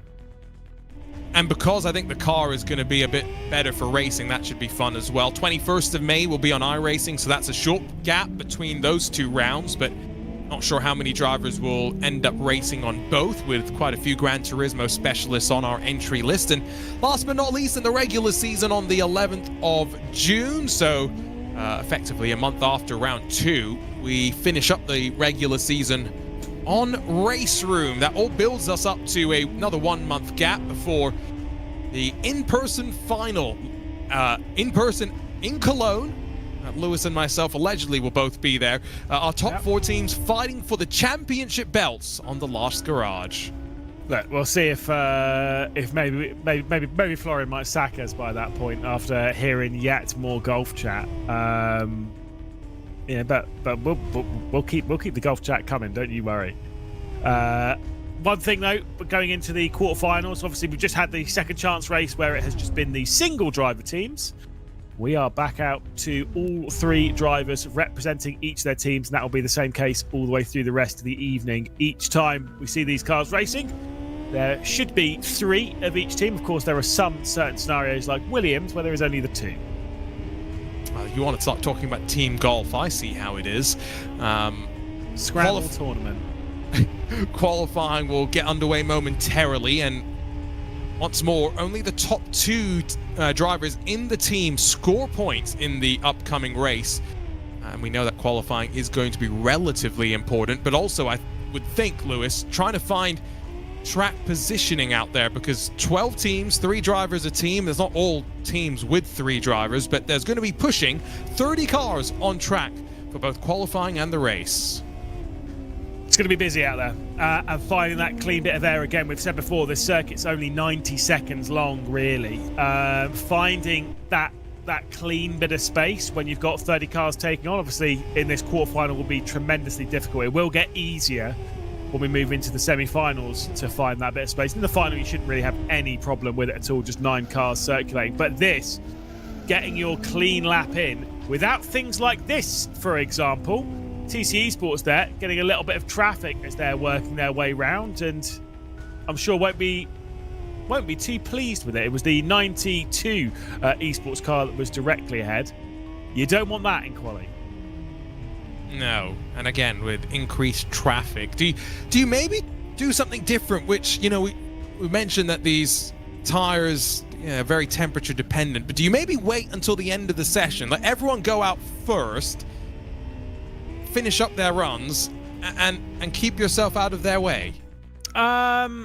It's a tricky one, isn't it? Because I'd like to lean towards yes, but at the same time, I want to be the first out. I want to be right down. I want to be out as quick as possible and try and lead the train round. We are now in that qualifying session. A few knots coming out, and again, you'll see the red light there on the pit lane. They cannot pass. Not pass. They cannot go until that light hits green. That was a cheeky little pass, but to be fair, the Vitality car wasn't sat all the way up on the white line, so I think that's all fair. Race out of pit lane for qualifying. Remember, we talked about it in second chance qualifying, but clean air is important. Does look as though, for the most part, we've got everybody trying to storm out. At least one bails back to the pit lane and does not like the sight in front of him. Yeah, and I don't blame that at all. If I'm starting further back, if I'm one of the ones further back in this train, I'm going to give everyone a 30-second head start, and then I'll head out, thanks. Like, I've got no interest in trying to follow this train round. The light's about to go green. It is a bit of a wait. Race control, probably midway through eating the Mackies. They're not quite ready to release the field onto the circuit. Maybe just double checking. They're all on the fixed setup right now before we get underway. Remember, we've got, after this, the semi-final and then just the final to come. So we're into the final 3 races, Lewis, of the opening event of the season. Yeah, apologies, by the way. Qualifying was 7 minutes. I misread it as 8. I can't do maths. That is as simple as it is, but it is 7 minutes, the qualifying session. So in 20 seconds, then the line goes. Sorry for the accusation that race control are eating the Mackies, but if they've got a double quarter pounder going spare in there, chuck it my way. 10 seconds then before the qualifying session starts. That's why a lot of the drivers don't want to be out straight away, because they're sat there, cars potentially overheating, tyres will be very cold at this point. It'll be one of the EMM cars that will be leading us off of pit lane as the light goes green. And here we go. Session underway. 7 minutes to get that lap in. Not very long indeed. But again, remember, it was still a very slow roll. I don't think that's going to be the most popular, as playing some games off pit lane right now, building up the temperature into tires and getting separation. Yeah, you could see there, almost caused a crash because the BS car was ready to go. I think that was Marco Pajic, and Vitality Machine didn't quite get the memo. And hit the light. I mean, that should be a fine. That's fine from race control. Disrespect to the poor light. What's it done? It's gone now. Rest in peace, that light. Yoinked out by an invisible marshal. Yeah. That's bad etiquette. 3 point. There he is. It's back. It's fine. We're all good. Yeah, the invisible marshals run back out. Honestly, that's a 5-point penalty in my book. We are seeing a couple of teams, like I say, remaining there in pit lane, including one of the Yes Motorsports cars. Wonder if that might have been, who was potentially trying to run their own strategy in the race in this qualifying session. I really think there is merit to it with the number of cars that we will have on track. Remember, we had a maximum of 9 teams in the heat, so at most it would have been 27 cars, but I think it was probably closer to the 24-ish sort of number, and at least 1 or 2 teams per heat being down a driver for this opening round of the season. I've seen a couple of drivers saying they're experiencing some technical issues, but remember, 1 lap qualifying, so if you're dealing with the technical issues through the fast turn 1, not going to be the easiest for Magic Mike. And it is going to be Schmiedel, the first lap that we see in this session. Obviously, nicely through turn 1. Hard to kind of get a good reference as to where it was, but pulled it up to the apex brilliantly at 2. Right-hander of 3, get nice and close to the wall, run it out to the wall there on the left-hand side. Beautifully done. Back over the tram tracks into 4. A little bit too much understeer there in the car of Schmiedel. Once again, a little bit away from the apex there at 5, but that's fine because you bring it back in through 6, slot the eye of the needle. Not a problem there. Through the left-hander as they go through 7, through 8 again. Continuing to rise just that little bit up before we drop down the hill into turn 9. Heavy onto the brakes, find that braking point. Just as you get over to the left-hand side through the kink, you want to get as far over to the left as possible before that right-hander, that climb out of it, as we continue that through 9 and 10, now through the left-handers of 11, and then up and on to the dual carriageway. We'll skip over from one side of the dual carriageway straight over to the other before dropping down off of the slip road and then onto the roundabout, turn 12, into the left-hander they go. Bit of lap traffic as well from one of the TC Esports cars. Not easy for Michael Schmidl to navigate on his one and only lap. Is it going to be good enough for pole position? Obviously, it's going to be the first time we have in this session, but that was a little bit tricky for him to navigate. What's the reaction? Has he been fighting with some of those issues? He's not happy, he's not disappointed. But Isaac Price was so quick in qualifying too. Let's wait to see where the benchmark will be. Already Yuri Toman's half a second off of the lap time that Schmidl's laid down. I'm not quite sure what the time is, but clearly it's not bad. Yeah, well, it's just been beaten though by Chinchik by 1,000th of a second. Is that incredible from Marcel Chinchik? You're absolutely right. I didn't quite see what the time was from Michael Schmidl, but I don't think it was that slow at all. Aidan Walsingham's got into third position as well and all of that. So for Schmidl, things are looking solid. We've got the Isaac Price driven, the Isaac Price, a visceral esports driven car of Isaac Price here, of course, came off that victory in Heat 2. Was very mature in his interview, knowing that there is a lot of speed out there on this circuit. Dom Blyer now sneaks his way onto pole position by 9,000ths of a second. We're talking slim margins. There is a reason why these one-lap qualifying sessions are so fun. Now a bit more time though as Joni Katia to the top, and Isaac Price bails to pit lane. Now, I did wonder, Isaac had returned to pit lane at one point in the session. I wonder if he had run out of laps effectively, but it's not going to matter. Yeah. There's still a visceral car out on top. Yeah, indeed. That'll be really important for his teammate Joni Katla to find his way onto the pole, but that is hugely dramatic. Certainly not what they needed. Now, what does the 54 do? Yeah, who was so fast. It now returns his way into pit lane. Has he already set his lap time? No. I don't see him on the board.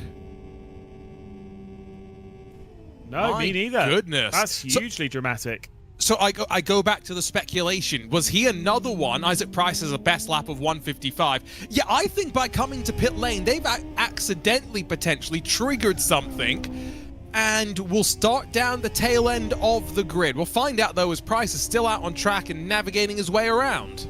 Yeah, I'm the only one there is I'm like, what, if they've returned to pit lane, does that then not technically count as their lap and then they can go out again and set it? If that is the case, I completely disagree because that's not one lap. I agree, but this is where, you know, my technical brain is trying to look at the pattern and figure out what's happened. Because, yeah, Gabor's got a time of a 1:57 on the board, so there's a lap time registered, and by the letter of the law, you're allowed one timed attempt as far as I've understood it. But Price is still hustling. I mean, look how much he's working that car as he heads towards the final sector. Yeah, exactly. I mean, look, we'll discuss that into pieces a little bit later on. Clearly was trying to get some heat into the tyres and whatnot, but either way, like you say, for the visceral team, the important bit is that Joni Katla is right the way up there at the top of the session. This is back with Kalkoff at the moment, the Referox car, 28th position at present. Well, I say at present, it's not going to get better than that because there was a lap time on there. I'm sending a message to our race control team to try and figure things out. Unfortunately, this is, like we mentioned earlier, Lewis and myself's first time actually commentating on Live for Speed, so we're a little bit uncertain as to some of the nuances that may be on iRacing, at least for me, maybe R Factor 2 a bit more for Lewis, that, you know, we'd be right on top of. But yeah, this is going to be a world of pain for Isaac Price if with 13 seconds left on the clock, he's going to start all the way down in 32nd. Yeah, that would certainly not please him at all. But I mean, look, getting that lap wrong on the opening lap, that's the important bit. A little bit of a barrier bash there as well on the left-hand side for Isaac Price, who's still pushing by the way, Lewis, as hard as he can. So I'm going to cut in. I've just been told by Race Control they have a separate tracker do Race Control as to timed attempts versus trips down pit lane. So even though the session is ticked down to 0, this is going to count for Price, and it will for the rest of the drivers that headed to pit lane. But then is that not a one lap? That's not one lap then, is it? Because surely, I know say one time lap, but then if I'm on a mediocre lap, I'm obviously bailing to pit lane. I've got many opinions. Yes. Yeah, I don't agree with that. That's fine. Yeah, it's fine. It's fine. Isaac Price here. Then he's in contention for pole. We'll go with that.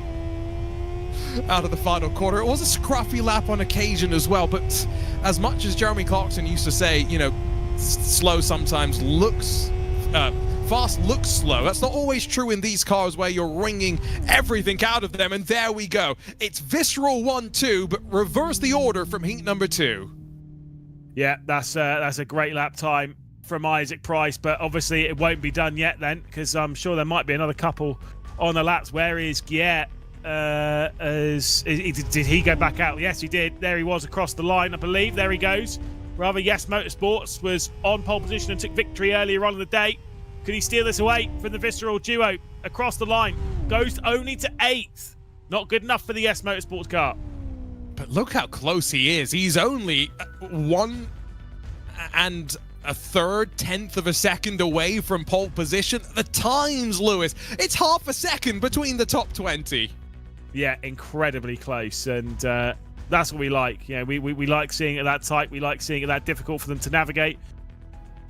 That was a tough session, I'm sure, for a lot of our drivers. But for Visceral, once again, they are proving themselves to potentially be a very, very strong competitor this season, at least here on LFS.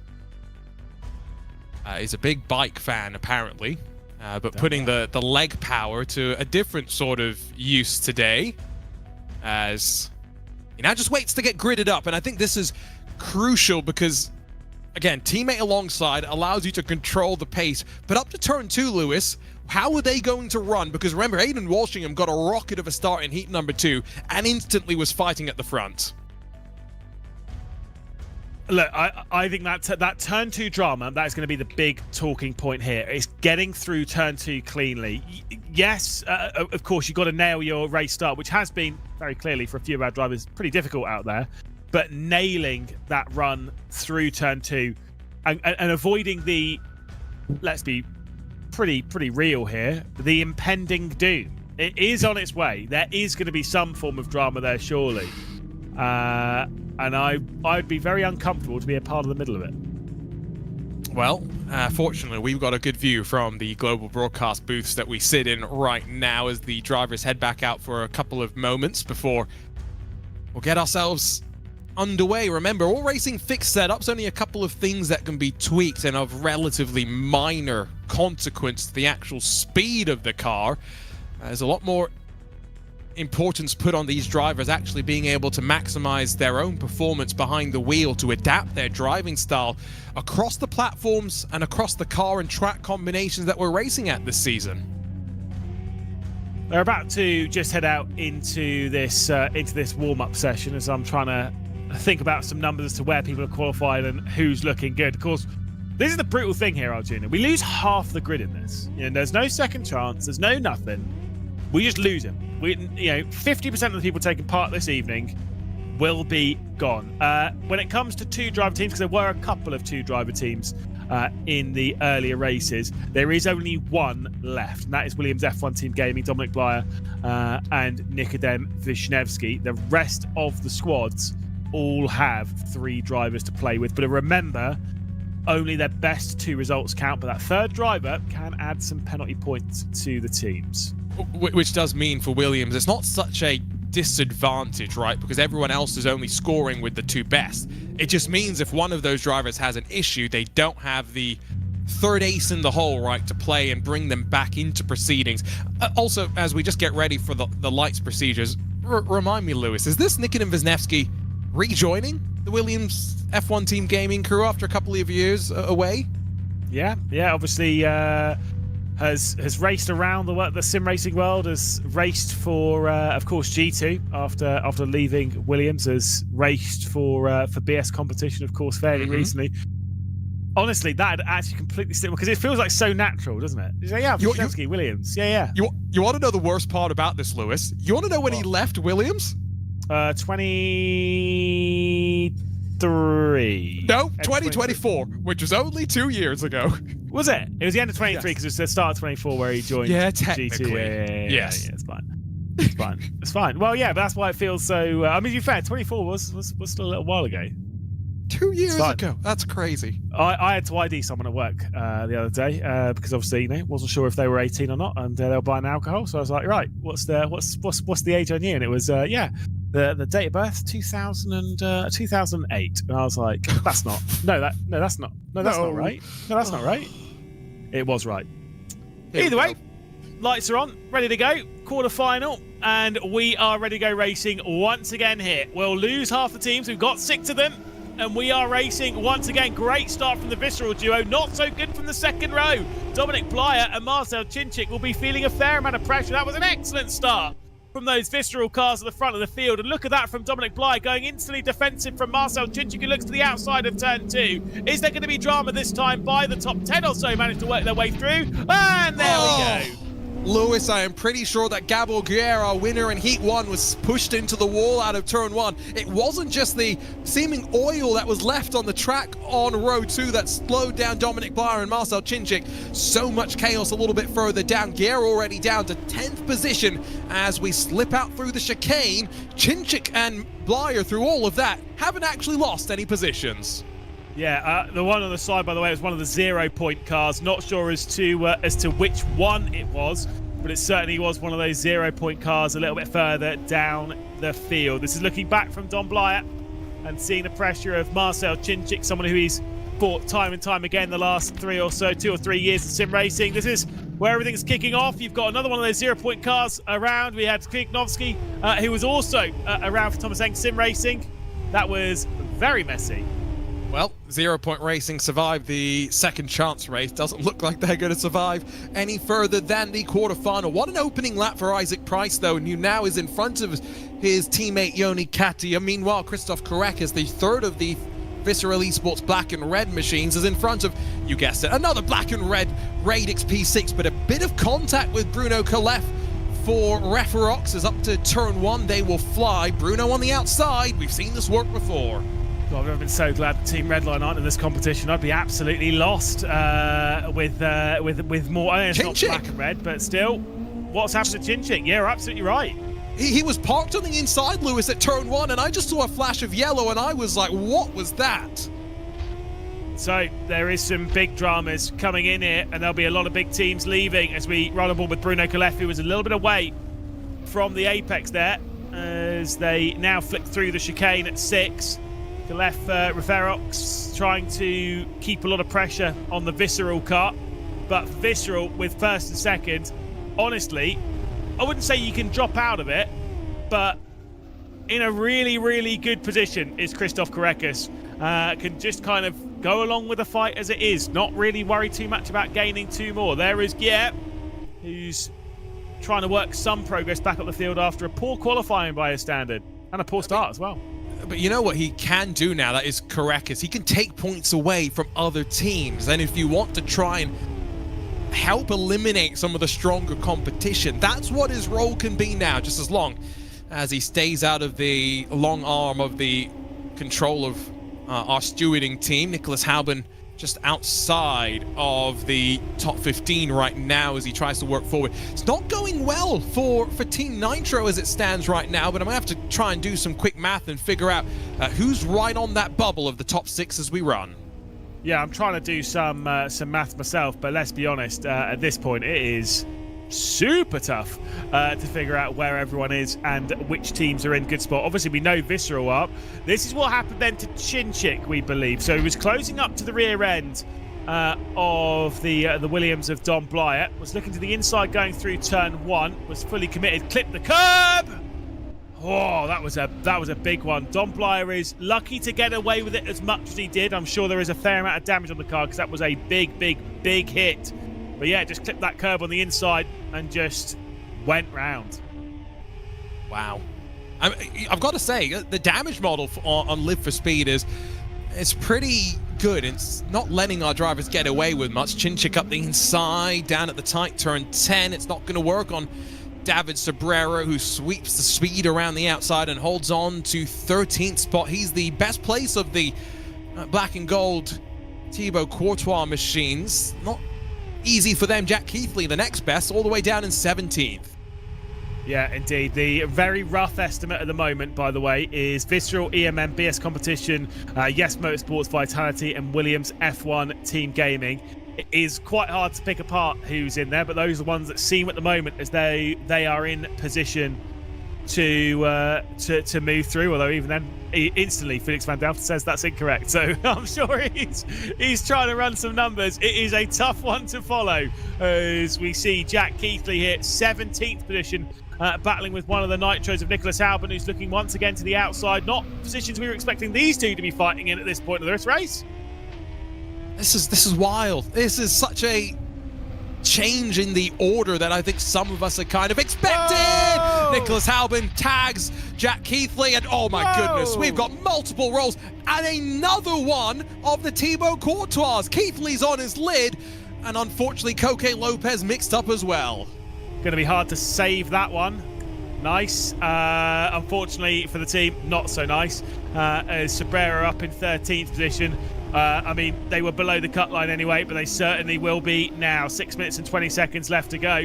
That was a big shame for the team to have Lopez and Keithley round at the same point. This is back to the front, 1.6 seconds. Isaac Price is clear, looking for back-to-back victories. One in heat number 2 a little bit earlier on, looking to try and clear the quarterfinals as well as we go back to Marco Pajic and the fight with him and Lagakis. Exit off the corner for Marco. It's quite interesting. I'm trying to watch how they're running alongside, because look at how they are going back and forth. They are trying to side draft off one another as they head in towards turn 1, and around goes the rear end. Lagukas, bye-bye.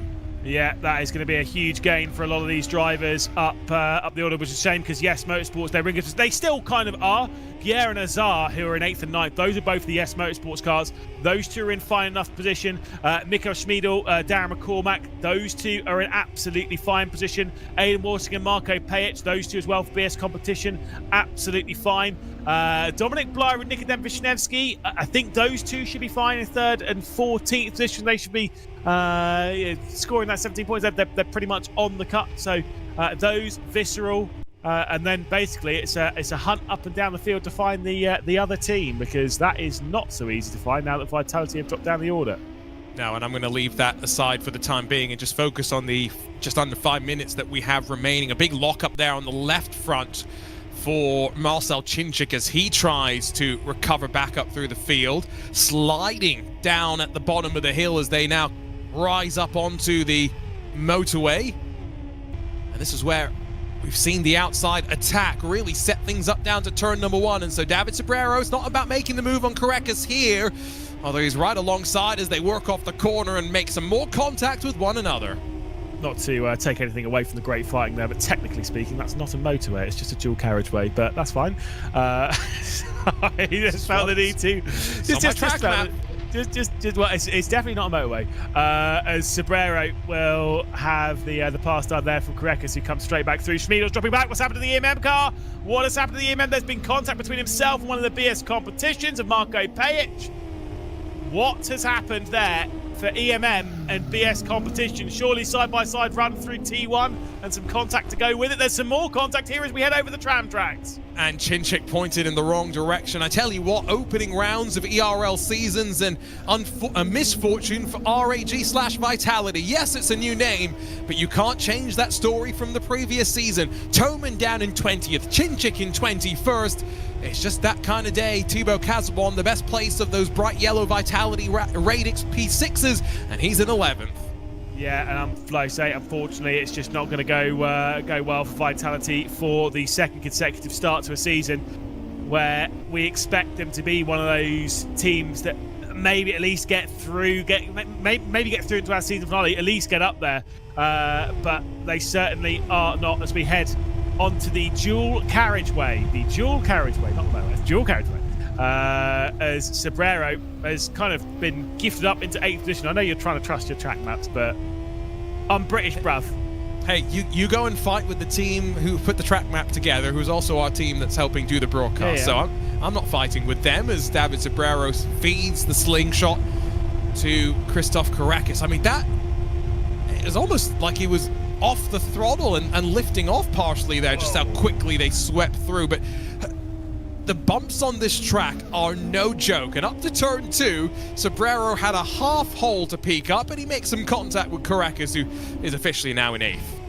Oh, and just touching the barrier as well for Caracas. Again, I'm loving this circuit. I like the lumps and bumps. I like the undulation. I like the throwing it around. Absolutely fantastic. The only part that's definitely not accurate to British roads is there's no massive potholes every 15 metres. But at least, you know, that for racing, probably not so good. So at least we've skipped that one.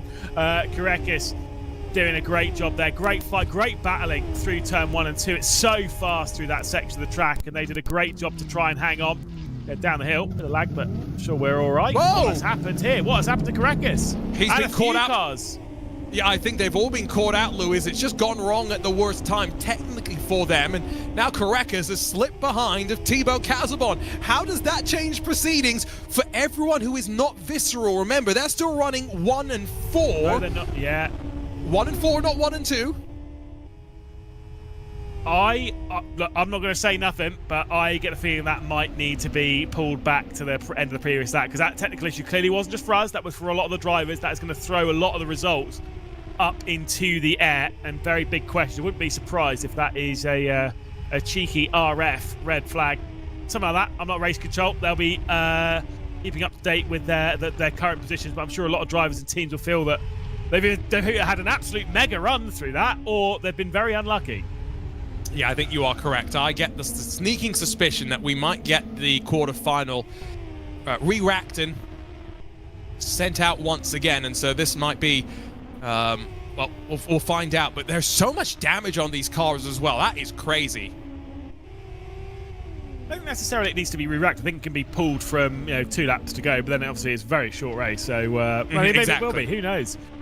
Who knows? Again, that is for race control to deal with. I'm sure they'll let this race unfold in its entirety and then make the decision post-race as to how they're going to play things. Either way, Isaac Price has said, God, it's quite easy, this, isn't it? 11 seconds. Strong field, apparently, is what we're being told for Isaac Price. Clearly not. Yeah. Oh, what's now? Gears upside down. Also in the wrong direction that's Bruno Calef. And, unfortunate contact, and there's nowhere Gear can go. He's spinning the rear wheels, trying to turn, but he needs a helping hand. Someone needs to flip him back up like a turtle. Isaac Price will cross the line, though, and regardless of all the drama, will take victory. A fantastic victory again, a second one in a row. After winning Heat 2, that is a great drive in the quarterfinals and a great race for Visceral. Obviously, some big question marks up in the air. But not to Visceral's pace, regardless of any of the dramas. First and third for them across the line. Yoni Katler and Isaac Price are absolutely rapid. And to be fair, Caracas is not particularly slow either. No, he is not. Qualifying, I think, has just put him out of position, right? And maybe that's something to keep in mind going into the final. Will he be the driver towards the tail of the field? Look at the battle scars of the final machines crossing the line. Remember, we've still got about 10 or so left to go. If this is the damage that they've got, how much worse is it going to be behind? Yeah, look, if this was a real race, there'd be some pretty big repair bills. I remember Townsville a few years ago. I say a few years ago. This might have been 10 years ago. It might have been 2016, actually, now that I think about it. I remember they had some races in supercars at Townsville, and every single car except 2 had damage on it after the race, which was a hilarious fact. And they did publish a number on what the average repair bill was, and it was not low. Oh, yeah, no, I've got a friend who's just started working with one of the manufacturers in sports car racing. When there's a big crash, I just text him, so how much have you just made? Let's catch up. Let's catch up once again with Isaac Price, this time standing by with myself. We won't make him have to deal with Lewis once again, but Isaac, that's 2 race wins. Yes, there was a bit more drama maybe behind you in that quarterfinal, but you're looking very comfortable here on Live for Speed. Yeah, I mean, the way that race panned out, I mean, it could easily have gone horribly wrong at any moment. There's obviously a lot of game lag and stuff, which obviously kind of puts a sour taste in the mouth for that win. But I mean, I was going to win the race anyway. We were comfortably 1-2 before all that stuff really started kicking off. And yeah, it's just a bit unfortunate. I've been playing LFS since like 2010, 2009. I've never seen anything like this before. And then when there's an esports event, this happens. It's very typical, unfortunately. But yeah, hopefully it'll be better in the other races. The first race I did today was fine. So yeah, just have to hope it clears whatever the issue is, clears itself up. Let's talk about the sim itself, because all that experience, Lewis and myself were kind of wondering, how similar is this to iRacing, to Race Room, to jump between? Because we were wondering, is this more of the oddball round compared to Gran Turismo in this ERL campaign? I think driving-wise, it's quite intuitive. I mean, if it wasn't intuitive, you wouldn't have, or like if it wasn't quite similar in terms of like the skills you need, you wouldn't have seen so many good LFS drivers be able to make that transition. Because obviously, your boss Hugo used to be an LFS driver, and yeah, lots of very good drivers like Joni Tormula in F1, been there for a decade, and he started out in LFS, and me and Nils, and the list could go on forever. So in terms of how close it is similar in the sense like the skills you need, but how you apply those skills is just slightly different. I feel like it's quite intuitive, but the tracks themselves are so different to every other sim, because these days everyone uses real tracks, whereas LFS mostly uses virtual tracks. I think that's the thing that's the hardest to deal with. At least that's how I would imagine it. But obviously, for me, I've known LFS since I was a kid. I've been racing on it half my life, so for me, that's not the issue. I do like what you say, though, about the tracks, because that's what also makes our Final Four so unique, the fact that it's a car and track combo that you're not going to have had too much practice. Let's quickly talk about the team, though, because Visceral seemingly firing on all cylinders to start this season. How's things going behind the scenes for you and the group?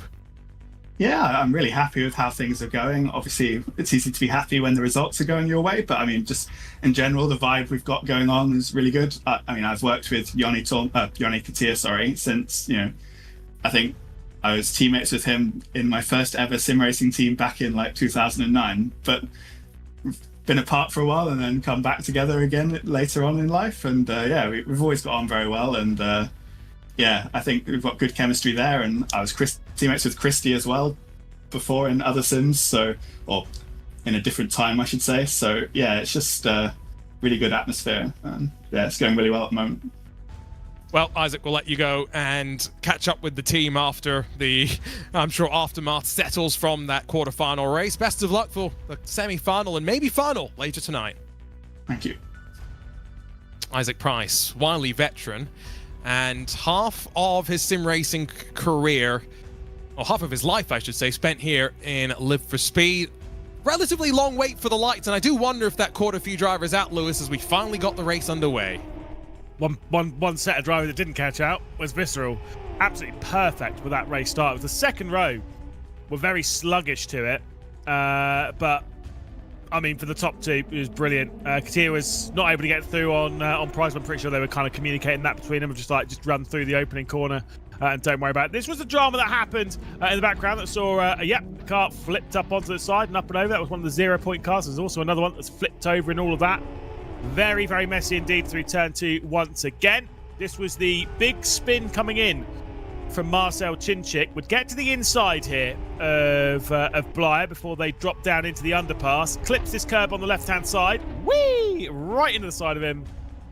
Easily done. The fact that he was able to continue on, by the way, in 14th position after this was mental, but obviously it didn't go completely perfectly from that. Yeah, and I guess the question really is how many of the grid were impacted by the many issues that seemingly we had. This was before the damage started to pile up. We were able to get plenty of side-by-side running, even 2x2, out through turns 1 and even turn 2, which has been the site of so much drama as the Vitality teammates tried to work together. But a track in which we did know it was walls on either side that would limit the racing, and unfortunately TC Esports got taken out. Yeah, indeed. That was a big flip, not only for Jack Keithley, but Coco Lopez as well. Also involved in the middle of all of that. Yes, Motorsports having their battle with BS Competition, and another spin indeed on the inside. This was late on in the race, up inside the top 10. And that was indeed a very big slide indeed. See if there was many more going through turn 1, because I'm sure we added quite a few to the list of cars going sideways through there. And yes, indeed, for Shmilo, there was a bit of a lag, I think, and then another couple of moments for the drivers and teams. And then bang, that was another one of our moments. That I don't think was related to any technical issues. That was just racing, and the concertina at a corner, which we did say was not maybe the best of the passing opportunities, Lewis, all as Isaac Price continued to pull away up front. It was a brilliant drive again from Isaac Price for the second time this evening.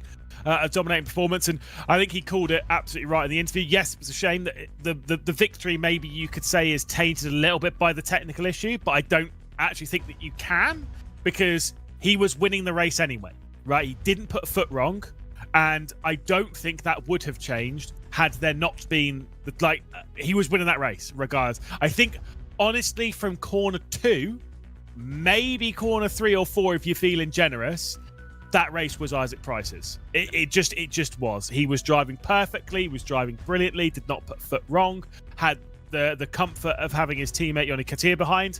So that was pretty set and sorted. It was everything behind where it was absolutely mental, and that's why Race Control will be reviewing more than one protest, I'm sure. Yeah, and I think, when it comes to Isaac, maybe the surprise was that he didn't qualify on pole position, right? And so keep that in mind for our 2 remaining qualifying sessions coming up. If Visceral can move forward, if we will find Isaac Price back on top in the short but brief, pressure-filled qualifying situation. I have just been given confirmation that the results will be taken as is from that quarterfinal. So we'll just wait for everything to be totted up, Lewis, and we'll have something official. But while we wait, it's one more opportunity for us to look forward to the rest of this Esports Racing League season. And specifically, we talked about the sims and the platforms that we're going to go racing on. Let's talk about the cars very quickly as well, because I think that's where slight change from last year. Not as many open-wheel, downforce-driven machines. Next time on GT7, we're racing a Nissan Silvia Spec R Aero S15 Touring Car GR4. That's its full and proper title. We'll be calling it the Silvia or the S15, I'm sure. Great car, always loved it. From my time playing, Need for Speed and whatnot back in the day. It is a great, not my favourite car from those. I'm just going to say I'm a 240 SX kind of guy. Absolutely cracking car. But look, I think it's a great car. Something very different that a lot of people haven't raced. Also, I think what we were doing last season might have been a little bit too quick and a bit too mental. So nice to slow that one down. I think much like what we have here on LFS, I think the track is once again, as Isaac Price very rightly pointed out, yes. I think that is almost going to be the more oddity in all of that. And so the IGTL team will come in to help us run that event and the broadcast. They'll help us pick the list of teams that will go through that pick ban phase, and I would very much advocate, if they're listening, Florent, part of the team there, let's include only the fictional tracks, and let's make sure it's as Gran Turismo-esque as we can make it. Yeah. After that, off to iRacing, where it is only going to be real tracks. There's no question about that. But the Hyundai Elantra NTCR, we love some front-wheel drive racing. Touring cars, there's some new regulation changes in the real world, which I'm very excited about. But Lewis, it's a great car for wheel-to-wheel racing. Yeah, it really is, especially for a little bit of door banging. I've done my fair share of that. The one in the intro that's shown is a bit of Knock Hill. Wouldn't say no to any of that. I mean, look, I've got a list of circuits that I'd want to see on there, mostly from my own racing experience of certain venues. Knock Hill would be on it. Long Beach, I don't care about race control. I'm here for the memes, mate. Road Atlanta, chuck that one in there. These circuits work so well in touring cars. And hey, why not? Daytona Oval. Let's just have banter. No, don't do that. Please don't do that. It'd be horrible. I've got a genuine suggestion here. St. Petersburg. Okay. St. Pete would be a great shout. I think those cars would work so good. I mean, I quite like those cars on street tracks. They do work really quite well on street circuits. So Long Beach, Belle Isle, chuck those in there along with St. Pete. I've not even driven St. Pete yet. After that, you mentioned we're heading into Race Room with the Alfa Romeo, the 155 DTM car from 1995, and a game that Moritz Lohner once described to me as having the best netcode in all of sim racing. Another great car for wheel-to-wheel competition. Yeah, exactly, and that is going to be crazy. Especially, they've got a great selection of circuits on there. Obviously, it will be most likely a real one that we go to. There's a couple of fictional circuits on there, but most of them are real. Some circuits that you don't really get elsewhere in sim racing, like you go to like the Norris Ring, a couple of circuits, Lausch Ring, Bilsterberg. Quite a lot of them are German focused, obviously courtesy of the DTM side of it. A few great Italian tracks on there, obviously a couple of British ones. We've got Brands Hatch, why not? But look, I think that's going to be a lot of fun. That is going to be compared to the iRacing round, which is touring cars, are going to be a little bit of door banging, I'm sure. The race room one will be a lot of door banging. I can tell you that from right now, and I don't mean that in a bad way. I think there'll be a little bit of leaning going on each other through corners, and I think it's going to be really exciting. I had the chance to commentate with a good friend of ours, another golfer, definitely worse than you and me though, Cameron Roger. We had the chance of covering the Race Room Super Touring Championship last year, which Tomas Ribeiro, who is taking part tonight in the 0 Point car, he ended up winning that one. That was a lot of fun, and yes, it was a lot of door banging. And then last but not least, we return to the Vickers 8, which only 4 teams, let's not forget, have got experience of. The 4 teams that raced in our finals at the Sim Formula Europe in January: Team Nitro, Rafa ERA, Virtus Pro, and the Williams F1 Team Gaming. I've just been told that our team at Race Controls just worked through the remaining incidents in that quarterfinal. I see some penalty points here and there, so we're just waiting for final confirmation, and then we'll know, Lewis, which 6 teams are moving forward to the semi-finals. Yeah, where if the quarterfinals are anything to go by, we're going to see some conkers played at turn 2. But it's all going to come down to that qualifying session, isn't it? You know, that's the important bit there. The qualifying session for the quarterfinals was incredibly close. I suspect it'll be very much the same here in the semi-finals. Hundredths of a second deciding rows. And you know, if you're a tenth or 2 off, yeah, you're going to be quite a few rows back, I think. So we'll wait for that final result to come to us before we talk about which teams may or may not have missed out, because I was going to start thinking about some of the teams that we speculate may have missed out on a semi-final appearance, but if it's only a quarterfinal for Vitality, that's still one step further than they went in the first round of our last ERL season. Lewis, here's a look actually right on cue. We got a couple of those penalty points, and they've just snuck in. So Visceral, Williams F1 Team Gaming, BS Plus Competition alongside of EMM, the Referox Esports Team, and Vitality Sim Racing forward to the semi-finals. Really important for Vitality to have really got back after it and charged, despite that spin from Marcel Chinchik when he was going side by side through the opening corner. Big hitters taking out from this. Team Nitro, obviously our runners-up from last season, so that's a big shame from them. 0 Point did look good, but of course had a few dramas in that race. It means that both of our teams that went through in the second chance race are out, because it's them along with 92. TC Sports are a big one, and of course, you know, I've been dancing around it. The really big one that's taken out there, Yes Motorsport. That is massive. They were, you know, in the hands of Gear. They potentially even had potentially the fastest outright pace, maybe. I mean, Isaac Price was definitely highlighting them. He'll be very happy to see them on the sidelines in the semis. And I think that's one of the teams really impacted by the drama in that quarterfinal, Lewis. And so it's not worst case scenario for them by any means. There's still a long way to go in this season, but like we've said, it is a shorter season than our previous ERL campaign. Just 4 regular season rounds. We've stripped one of the simulators off the calendar, just down to 4 from 5. And returning, as we've said, to the last garage to close out the season. We're on track once more. Not sure if there's a qualifying or if we're just getting the final stages of practice complete, indeed confirmation of that. But I think one chance now for these drivers to kind of reset, Lewis. I'm sure there was a lot of emotion after that previous race and how it ended. These drivers kind of let that get to them as they get ready for qualifying. Yeah, for every team that will be disappointed with how the last race went, someone will be happy with it, and vice versa indeed. That's just sometimes how the racing goes, isn't it? That is just how it is. Well, keep our fingers crossed that everything runs fine here through the semis and the finals, but only 2 more races this evening to see who's going to be our first round winner. I mean, I've got to say it right now, and I'm only saying it because I don't believe in the commentators' curse, because I think it's a load of rubbish. You know me and my opinion on that one. At a bare minimum, Visceral are the absolute favourites for this one. So qualifying session begins here. We've got about 1:50 before they head out onto the track. So it's all the fight to be the first person out. And I think it might be the same as it was in the previous. It'll be Mikael Schmiedl again. Yep.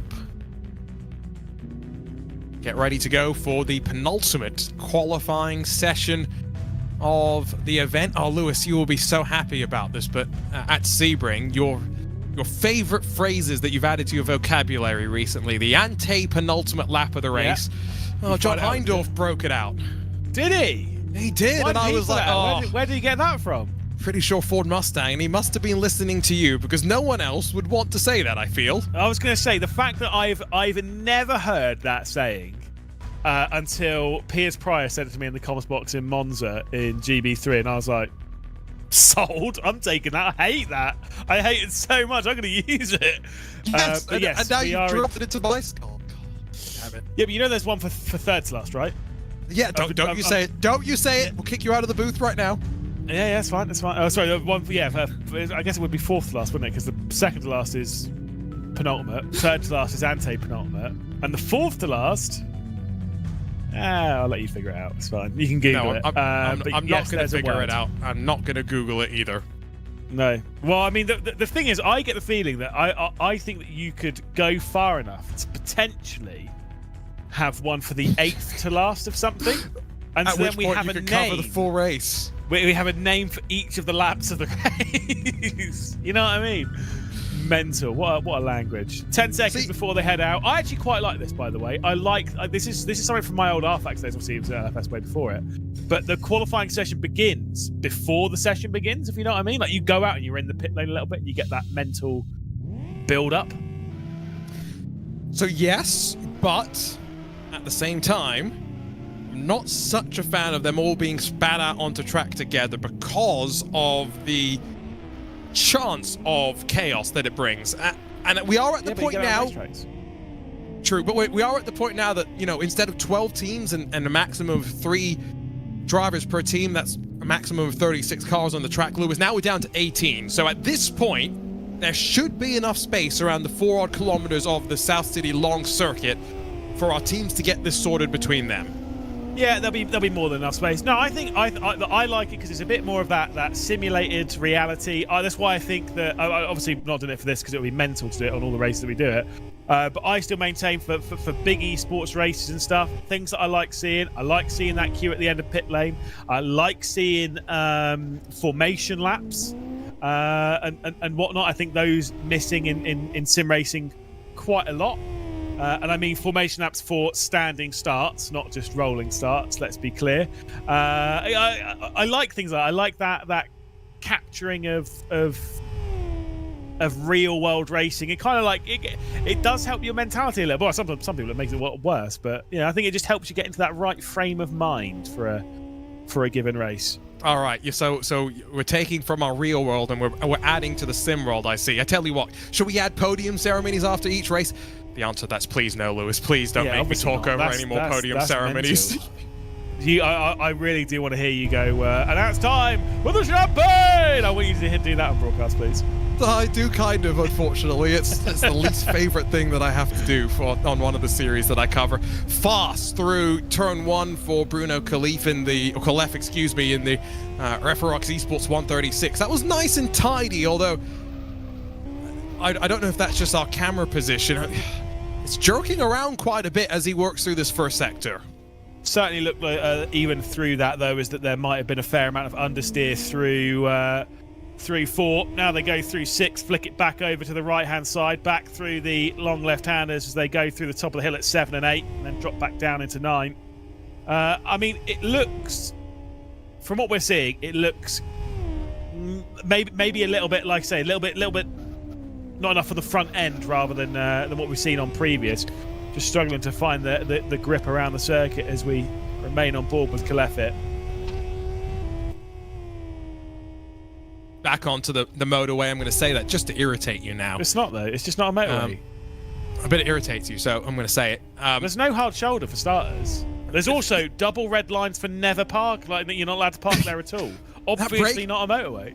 That braking zone is so interesting, though, because it does look as though some of our drivers have been touching the brakes before they get to the bottom of the exit, effectively, and flatten out, and so they're braking with some of their weight still pushed down onto the nose as the car squats down. Michael Schmiedl fastest provisionally at a 1:29.879. Wow. That is incredible. That's the fastest lap of the day. We've seen everyone in the 30s and the low 30s.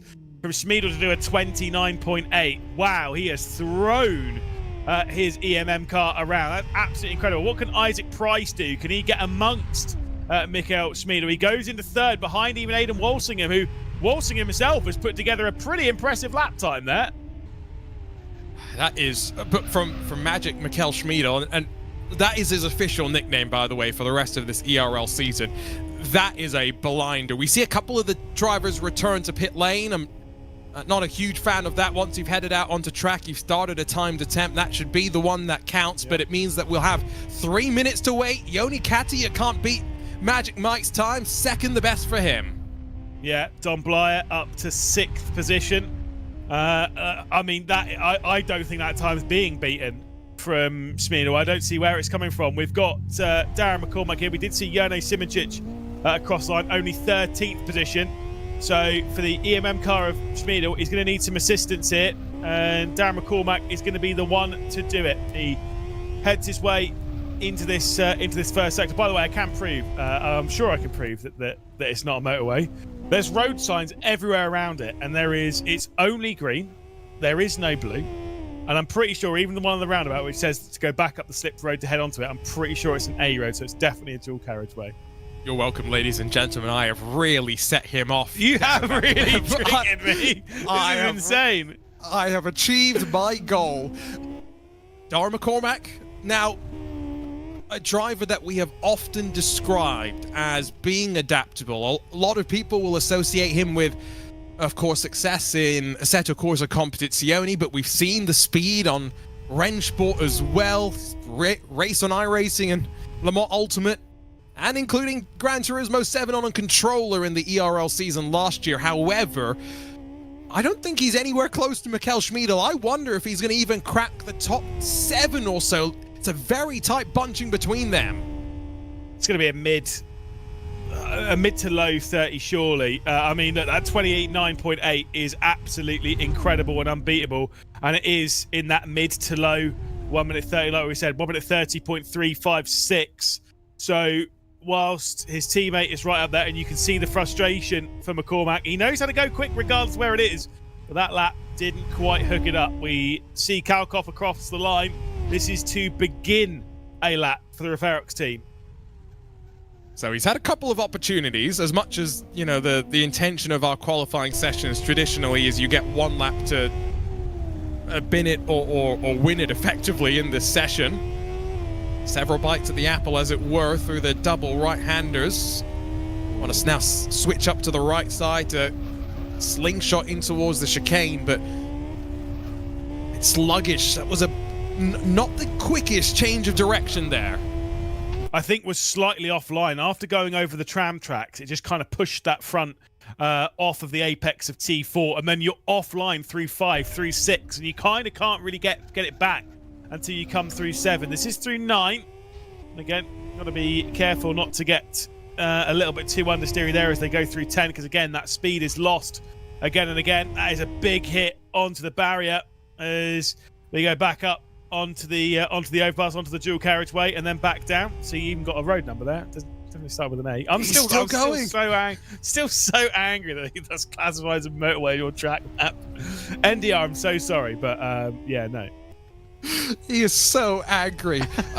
He will be the final time across the line. We've got 17 on the board, and only Valentin Kalkoff right now, not within around a second of what Magic Mike was able to do. Remember, only one team with 2 drivers, and while he improves in time, it's not in position. Yeah, well, that is not so great for the Referox team. It's really good, though, for EMM. That is a brilliant lap time from this man here, Magic Mike. I mean, that was a magic lap, wasn't it? That was absolutely incredible. Definitely the fastest lap of the day. But the problem for him, doesn't have the teammates around him. It is 3 teams that will be going through from this. So there's plenty of time for McCormack and Simicic to work their way through. And McCormack's definitely got the speed to work his way through. You know what they need to do right now? Get the wonderful AI-generated walkout music that they had at Sim Formula Europe out, because my goodness, that was a bop. That was a vibe, as the kids would say. Yeah, indeed. I've just been sent, thank you once again to Felix Van Delft, who's sending me the numbers. The numbers that it would be after qualifying, the teams that will be going through. Now, we know obviously turn 2 is going to have a huge deciding factor as to whether this is going to be true or not, even the race start, and obviously the laps that follow it. Visceral, BS Competition, and EMM would be the teams at present that would be moving through into the final. Williams, Vitality, and Referox would be the ones to miss out. Over an 8-lap race, I do suspect that might well change quite a lot. You know, the thing is, though, that this is one of those races where throw the grid positions almost out the window, because at turn 2, we've seen the drama time and time again, and so you can't really think like that. It's, especially if you're up front, the picture looks quite nice, and you suddenly start driving conservative, and that's not what you need to do in what will be another one of our 12-minute races. So same length as the heats that we've seen, and I think we will be in for a fun one. I think, given the combination that we have, it's a good opportunity for our drivers to now battle wheel to wheel throughout a lap in which there are passing opportunities if you force the issue. We saw that in the quarterfinals. Yeah, but the problem is, by forcing that issue, like we saw down into T1, if you're forcing the issue down there, it's so easy for a spin to come a cropper. And look, I don't know which way this race is going to go. I'm very curious. I'm very excited. I don't know which of the 3 teams are going through into the final, and I wouldn't even genuinely be able to pick one team that I would look at and be like, bam, there. But yes, maybe Visceral, but knowing how these races can unfold, I just wouldn't be super comfortable by saying, bam, they're definitely going through. Just waiting for the light sequence to come up. We have 3 different teams inside of the front 5, so that's a good sign, at least for 2 teams, that they have some strength in numbers. As for the penultimate time today, we are go on Live for Speed. It's a good jump from Magic Mikhail Schmiedel. Yoni Katia immediately tries to cover off Aiden Walshingham as we sweep under the bridge towards turn 2. They fan out 3 wide as they jump onto the brakes. There's some aggression further back, just outside of the top 10, but Schmiedel holds on. Walshingham's on the inside now of Yoni Katia as they head up to the double right-hander. Meanwhile, Isaac Price sits there and waits. He wants to try and help his teammate out if he can. Walshingham's going to get squeezed as they now head to the left-hander. Finally, a clean start for our grid. Fantastic. Now I've said it, we're going to have an absolute whopper through the chicane. It's going to be very close indeed. There's plenty of side-by-side space just about given. One of the Vitalities was very close, and there was a bit of contact further back. It was Kazimon on Sentiment, and those 2 will have that bit of contact. Will drop back. Darren McCormack is out of the race. He was in 17th position, but is now out of it. I believe he's popped back onto our timing screens, but he's returned to pit lane. Jerne Simicic in 13th then, and Mikko Schmiedel in 1st. Simicic needs to make some progress here. 8-lap race, top of your screen as we rise back on towards the dual carriageway. Pops to the inside momentarily does Marcel Chinchik as we fly through the final corner. The sweeping left-hander, puff of the right front from Dominic Blyer as he snatches the brake but gets through safely. It's a bit more contact behind. Toman's going to run toward the tail end of the field, and now more argy-bargy as we run up to the line. Yeah, Vitality will be up and down, and that's not so good for Yuri Toman. It's not so good for Vitality in totality. We've got Marcel Chinchik in 6th position and Thibaut Kazimon in 12th. They won't be scoring great from there. This is back up the order just a touch as they fight for the back end of the top 10. There was a couple of looks coming in and a bit of defence coming in as Jerne Simicic has found his way through into 9th position with a big look down the inside though from Kalef, as he went full send on Simicic, who now drags it to 3 wide as the BS competition car's in the mix as well. It's so close over the tram tracks, and somehow Simicic comes through.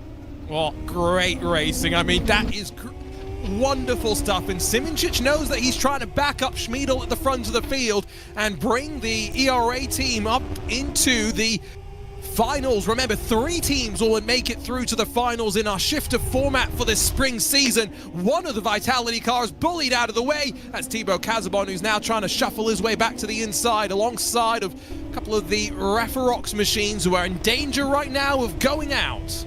Yeah, things not going so well for Vitality. Big hit on the barrier there from Kalkov as we rise up the slit road and back onto the dual carriageway. Single file they are, but I'm sure we'll have a couple of looks there. BS competition. Le Boutele's got Kalef down the inside as they get into 12.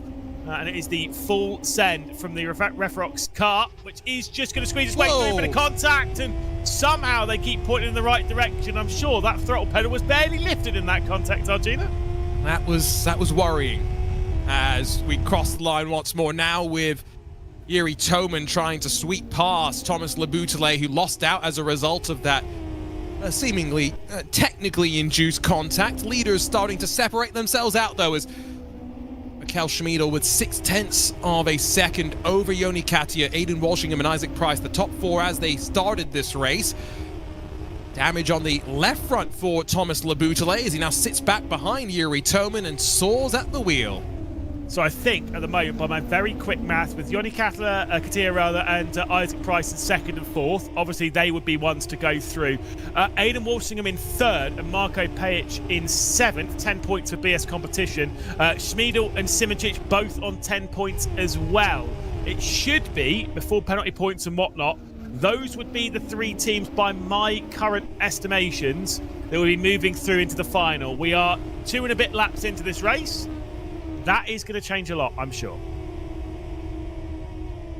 We haven't seen too much wheel-to-wheel from those up front. Is that a sign that they are running with margins that make it difficult to be side-by-side now that they have figured things out a bit more practice through the course of our running? Or are they saving the best for last? Are we going to be in for a great final race of the night? Which, you know, Lewis, we really did enjoy the traditional best of 3 ERL finals where 2 teams would go up against each other trying to win 2 of those 3 races. But what this format does, it brings it a bit more in line with what we'll see on Gran Turismo 7 next time around. It also means another team has a chance of scoring big points in the main events as battling just outside of the top 15. Also, look, we shouldn't be ever afraid of changing up the format that little bit. Stagnation is the enemy, and sometimes trying new things can lead to new things and exciting things. I'm excited to see it. Excited to see it. I say something slightly different. Obviously, we've seen it a couple of times last season, and I'm all for it. Look, why not? And like I say, it means it's then slightly more consistent across the board. Gran Turismo. This is the thing, by using all the different platforms, suddenly you learn some things which don't work across the board, and so you have to think a little bit more outside the box to make it work in such. And we have found that pathway, and now it should be relatively consistent across the board. The format from simulator to simulator. Aiden Walshingham doesn't technically need to do anything, but I don't think a position would be a bad thing right now with Pejic in 7th. Nikodem Wisniewski directly behind will know that he needs to get past to try and get Williams into that final. They are a couple of points behind. At the moment, 3 points behind are Williams. So they kind of need to make some progress. So I don't think that Pejic is particularly safe there, even though the gap's 1.2. Oh, I'd agree with you. Remember that Aiden Walshingham yet to win a race this season. Yeah, I had to say that sentence just because won so many races last season. Bit of a wiggle as he works out of turn 2 and puts the power down. Walls either side. I love a street circuit for removing the question about track limits. Question that maybe we'll find ourselves talking about when we go racing at some of the other facilities available on other platforms. Bruno Kalef defends as they shuffle out towards the chicane. This is for 11th position, and behind him, Vitality and Yuri Toman. Brand new colors for them. At least they made it to the semi-finals this time around.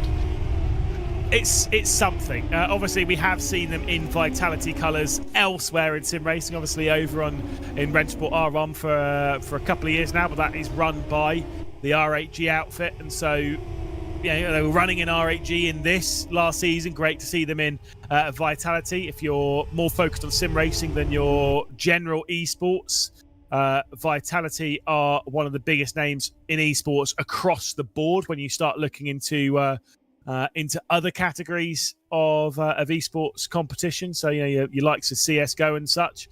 CSGO, that's old school. Sorry, CS2. Let me correct myself. Sorry. You are not old school if you say CSGO. CS 1.6, come on. Yeah, that's fine. Well, sorry, the CSGO doesn't exist anymore is what I'm trying to get at. Or, it's not used anymore, you know what I mean? Yeah, it has to be CS2. I'm picking up what you are putting down. Ooh, Walshingham tries around the outside at 2. He'll run out of space. Tangles up with Yoni Katia. Here comes Isaac Price. Yeah, got to be a little bit careful there with that squeeze towards the barrier. Katia was giving slightly less than a car width, but it still seemed to work out. Walshingham very quickly out of the throttle pedal with it. Isaac Price getting very close to the rear end of the BS competition car. Please don't make contact. Race control will, for one, not want to look at it. For two, for Visceral, that could be your one ticket pass to, going to watch some of the Europa League matches on the TV rather than taking part in more competition here, because I get the feeling if you make contact from this battle, you're as good as done. Dominic Blyer will understand the pressure that's on his shoulders to try and find his way through in the Williams F1 Team Gaming Cup, because at the moment they're on the outside looking in, although with Nikodem Vishnevsky up to 8th with he needs to get up to Marco Page, doesn't he? So Nikodem Vishnevsky has been in 8th position. It's Don Blyer that really needs to make some of the progress. If he gets through a few positions here, they could work their way through into the final.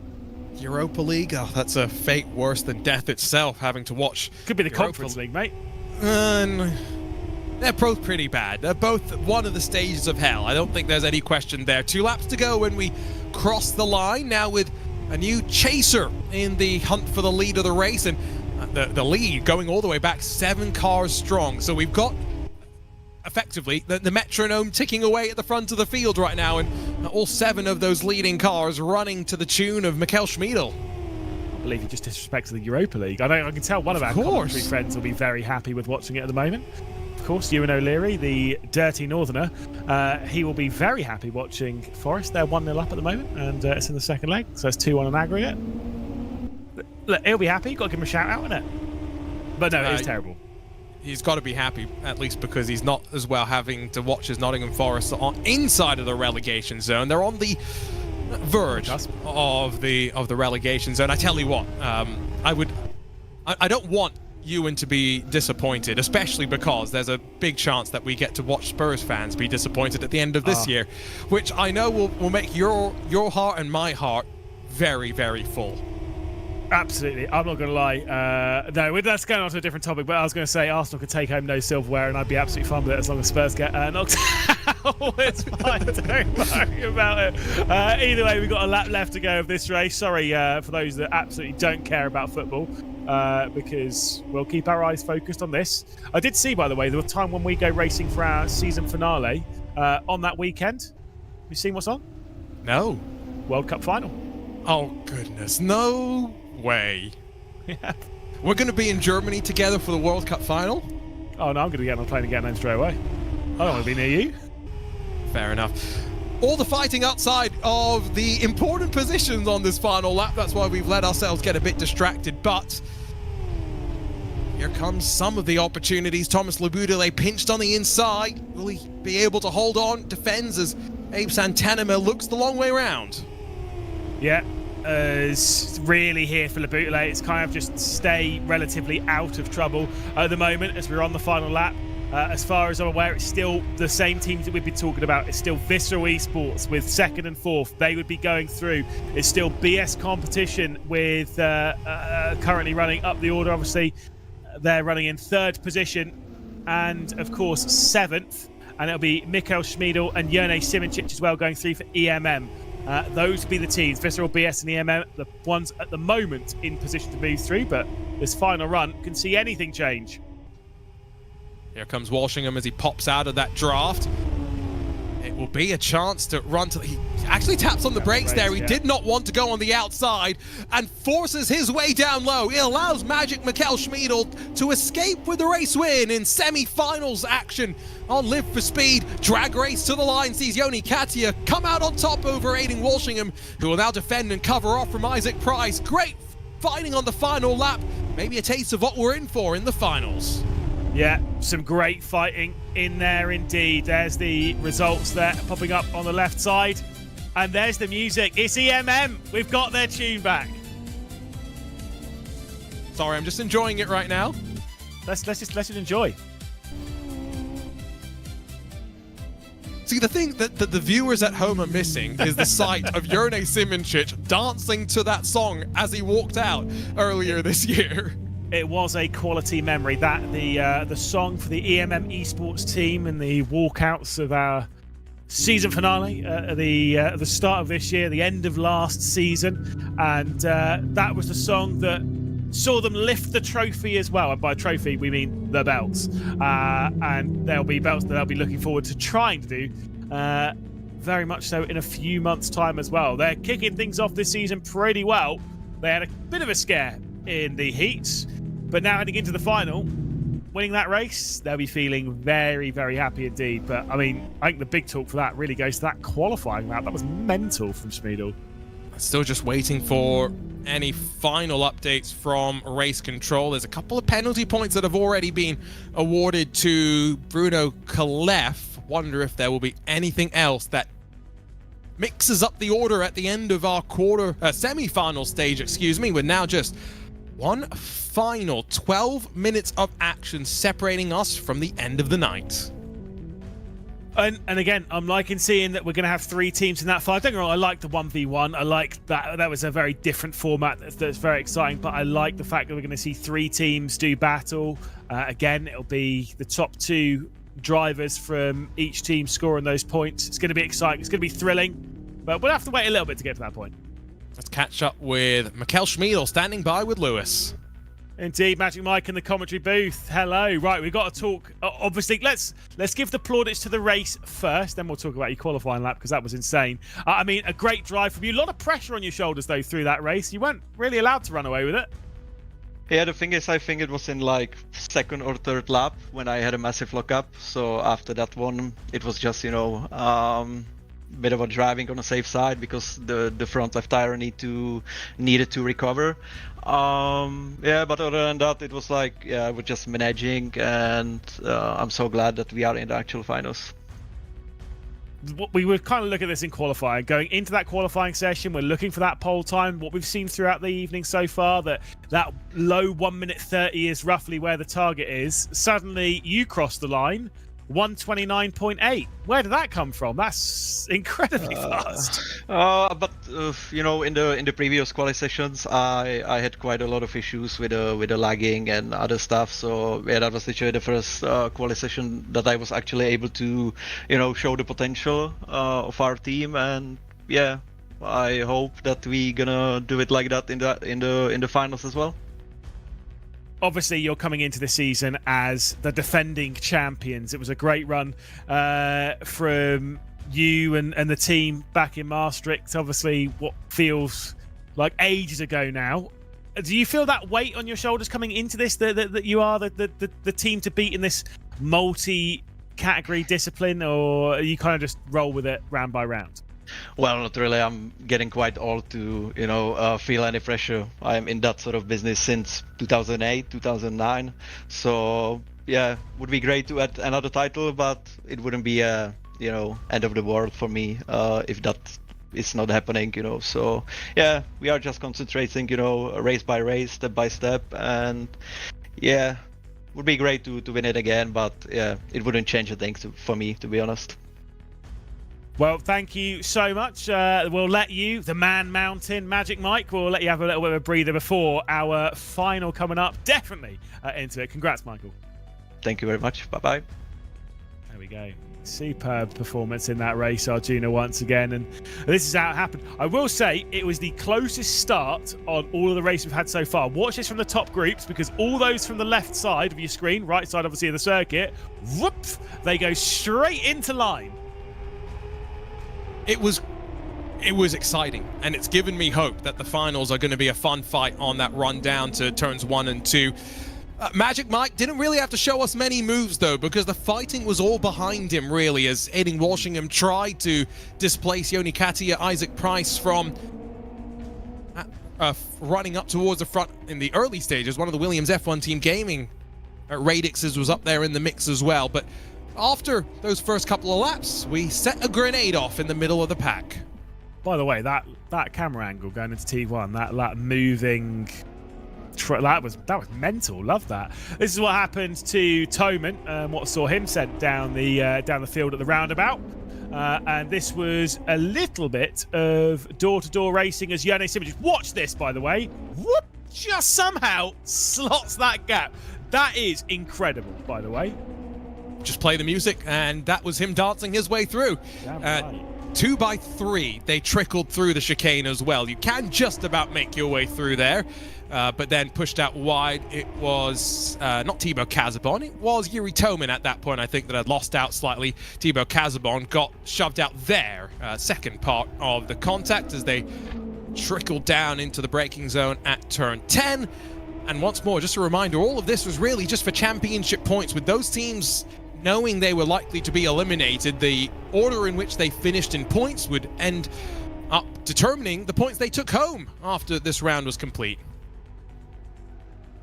I mean, I'm not sure how this final is going to unfold, but if we get half the race that we had from this, now don't get me wrong, some of it was a little bit over the line, but that bit from Yone, things like that, I think we're in for a cracking final, and we've got to keep ourselves relatively hopeful. We have seen plenty of elbows out, maybe sometimes a little too much, but side by side there through T1, side by side continuing into turn 2, brilliant.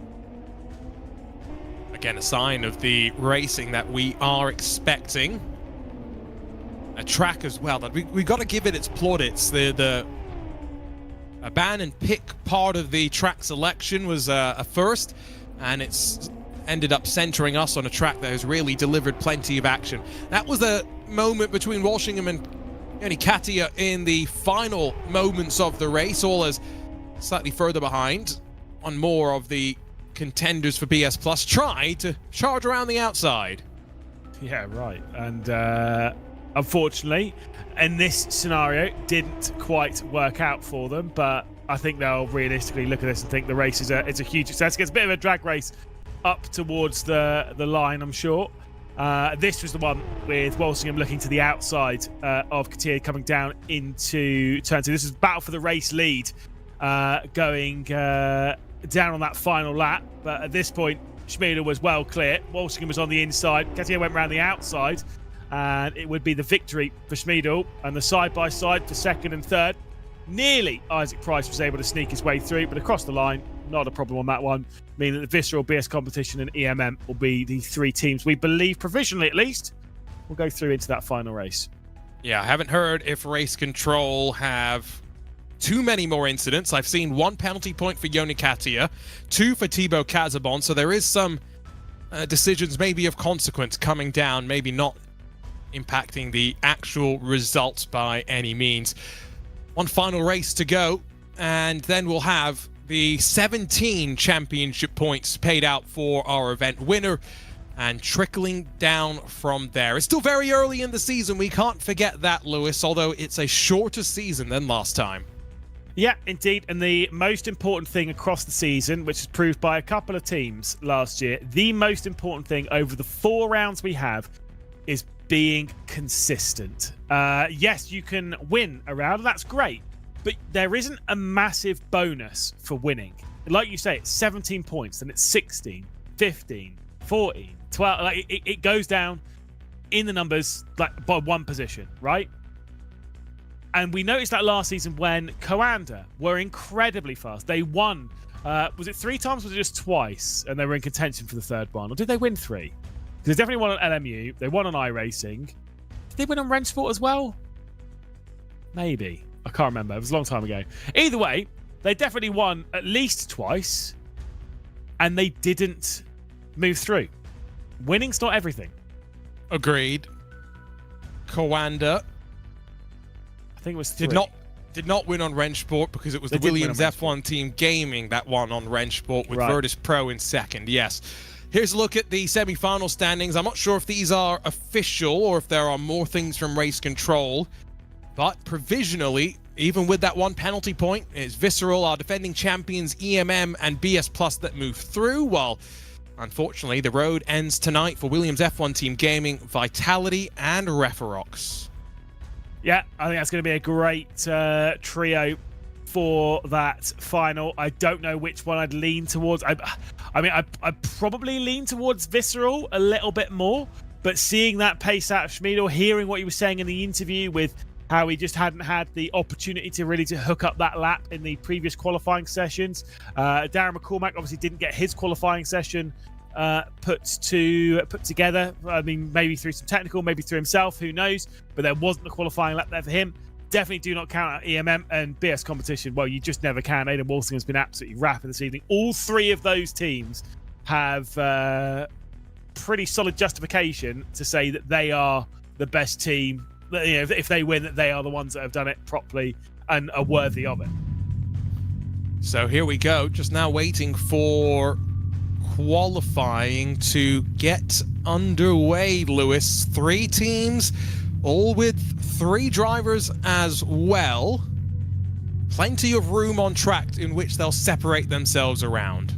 And 3 different colours, 3 different main coloured, primary coloured teams. That's the important bit here, Arjuna. We've got black and red. We've got like the, I don't know what you classify it, you know, like it's like a dark teal. Yeah, it's not green, is it? Yeah, it's not. It's like turquoise if it was really toned down. I like it. I think it's a great colour, by the way. And then BS competition, obviously the asymmetrical style. We know that that's what BS competition looked like. So we got 3 different colours, which is great. Yeah, but you know, I am going to throw BS under the bus slightly. All where the are same the 3 different blue. teams? Right, exactly. You've had it. Why not here? Was right click change color orange too difficult? No, I'm joking. Obviously, it's never that simple. Well, color overlay may have been fairly simple. Yeah, anyways, come on. It's neither here nor there. I have sent a message, by the way, to Will Chadwick to ask him what is the official color of the EMM. They aren't Rafa ERA this year anymore. That's also one thing that I'm having to wrap my head around. Same team, just a slightly different team name. Yeah, I mean, look, if there's one thing that I know it's not brown. So at least there's that. We don't have to bring back Colorgate. I mean, it was brown, but it's fine. We're not going to go back onto that. There certainly are orange stripes on the EMM car. That is for sure. You can see all the wibbly wobbling that everyone's doing. That is to get those tyres into the working window for, once again, the one timed lap. I'll correct myself, that you're allowed to do. Flying lap wouldn't be doing it justice. Look at the way that they're putting temperature into the tyre as well. That is remarkable. Will Chadwick, by the way, says that is green. He is going to what? He's sending me the hex code and everything. That is a green car, ladies and gentlemen. And what is the hex code? That is not green. It will steal momentum. It won't invalidate your lap time like it might on an iRacing, and so expect maximum aggression. And I think for Isaac Price, he will be disappointed, Lewis, if he cannot hook it all together and get pole position this time. Was not able to make up too much ground in the semi-finals. It was a nicely slingshotted run out of the chicane. Yeah, nice couple of inches, though, left on the table there for Isaac Price going through that chicane. Could have got a little bit close to the barrier, but I don't think you need to. And those curbs do unsettle the car that a little bit more. Down into 9. Again, tries to keep it as far over to the left-hand side of the track before getting onto the power early. It's looking pretty quick and pretty tasty here from Isaac Price. Definitely going to be a low 30 from this point. Will it be a 29? Does it have to be a 29? I think with Magic Mike out on the track, I think it really has to be a 1 minute 29. Dropping down the slip road into the roundabout. Let's see what Price can do. Oh, went in hot. He really wanted to try and commit into the corner, but the problem is the tyre can't brake in a straight line and turn at 100% in each direction. You've got to have the compromise in releasing the brake pressure and turning that wheel in, but ultimately that one qualifying lap, it's in the books for Price, and it's the second 129 of the night. 8:06. It did look like a cracking lap, I've got to say. In that middle sector, it looked unbelievable. Schmiedel shouldn't be too far behind. Walsingham crosses the line, quarter of a second back. We're looking at Joni Katia. Where is Schmiedel in this list? Where is he going to appear? As he bailed from his lap, maybe trying to go for another one later on in the session. Marco Pajic goes into second. Schmiedel is back in the pit lane. He'll get a second blow at it. Same with Katia. Well, you know, at least they're both playing the same game, but I'm just going to come out and say it. I don't like this. No, completely agree. You know, you've gone out, you've had effectively 95% of the lap, and you said, oh, I don't like it, I'm going to head back to pit lane. It's against the spirit of what our one-lap qualifying shootouts are meant to be. Full respect to the 5 drivers that went out there and committed. And Jurne Simoncic and Thomas Labudele, identical lap times, Lewis. Yeah, that's great for the pair of them. Look, I'm going to say I don't necessarily disagree with it from a driver perspective. Yes, they are using and abusing. They're drivers at the end of the day. They're going to use and abuse. If there is the loophole for them to take advantage of, they will try and take advantage of it. I think it is in those rules that is what they're allowed to do. They'll give it a go. Fair enough. I completely agree. It's against the spirit of it. It's we should be doing the one-timed lap. That's and by time I do mean one flying lap. You get one attempt at it. If you batter the barrier, well, that's the whole point. That's a joy of a Super Pole. There's 4 drivers though that will be out in the final minutes of this session: McCormack, Karekis, and then of course Katia and Schmiedel. So that means 2 EMM and 2 of the Visceral cars. So it's going to be them trying to now match each other. That was committed for a effectively outlap as he now builds back to the line and will start what will have to be his qualifying attempt, because he doesn't have enough time on the clock to come and do this once more. So Magic Mike, show us your moves. Deep breath here. Drop down the hill through turn 1. Almost completely pinned. Looked absolutely beautiful through there. What's the braking zone like into 2? Maybe just a little bit of pinching there on the front left. Once again out towards the barrier. This is where Isaac Price looked absolutely on it. Going over the tram tracks, right out towards the barrier. Could have given it a little bit close to the barrier there, but far from me to judge. As back over to the right-hand side before flicking into the double left and then through the chicane at 6. Looked a little closer to the barriers than Price was. Sawing at the wheel, but it's not always a slow thing.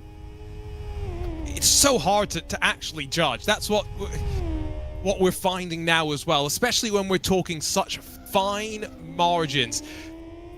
Just under 2 tenths between Price and Pajic, then another half a tenth back to Aidan Walshingham. There's half a second covering the front 5 as the time stand right now, and here comes Mikkel Schmiedel diving down into the final braking zone of the lap.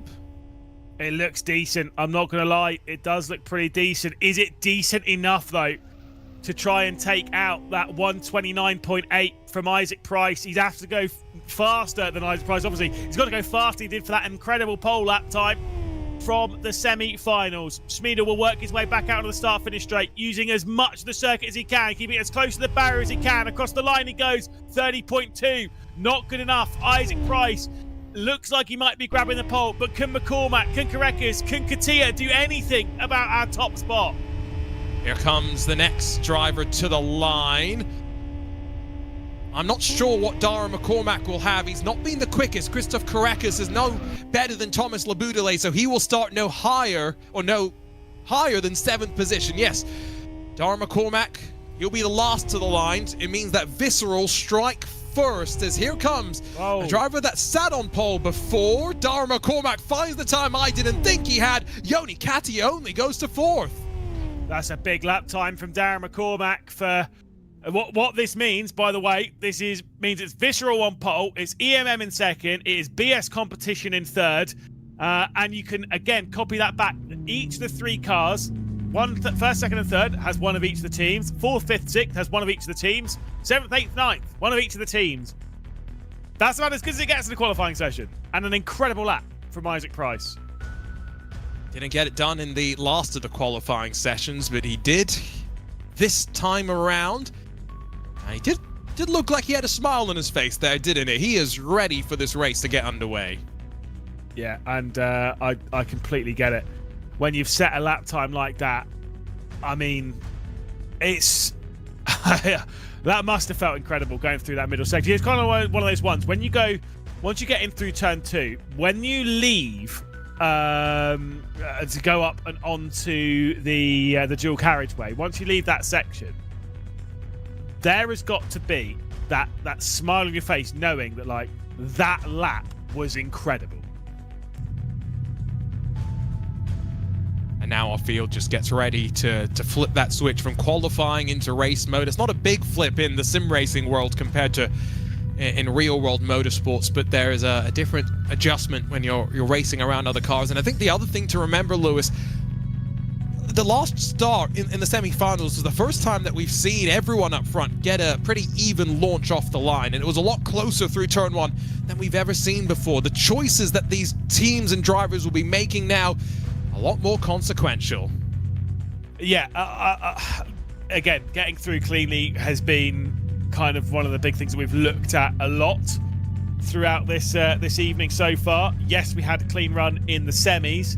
We did not have a clean run in any of the races before it. I suspect there's no excuse for us not to have a clean run in this race, Argina, but we'll have to wait and see.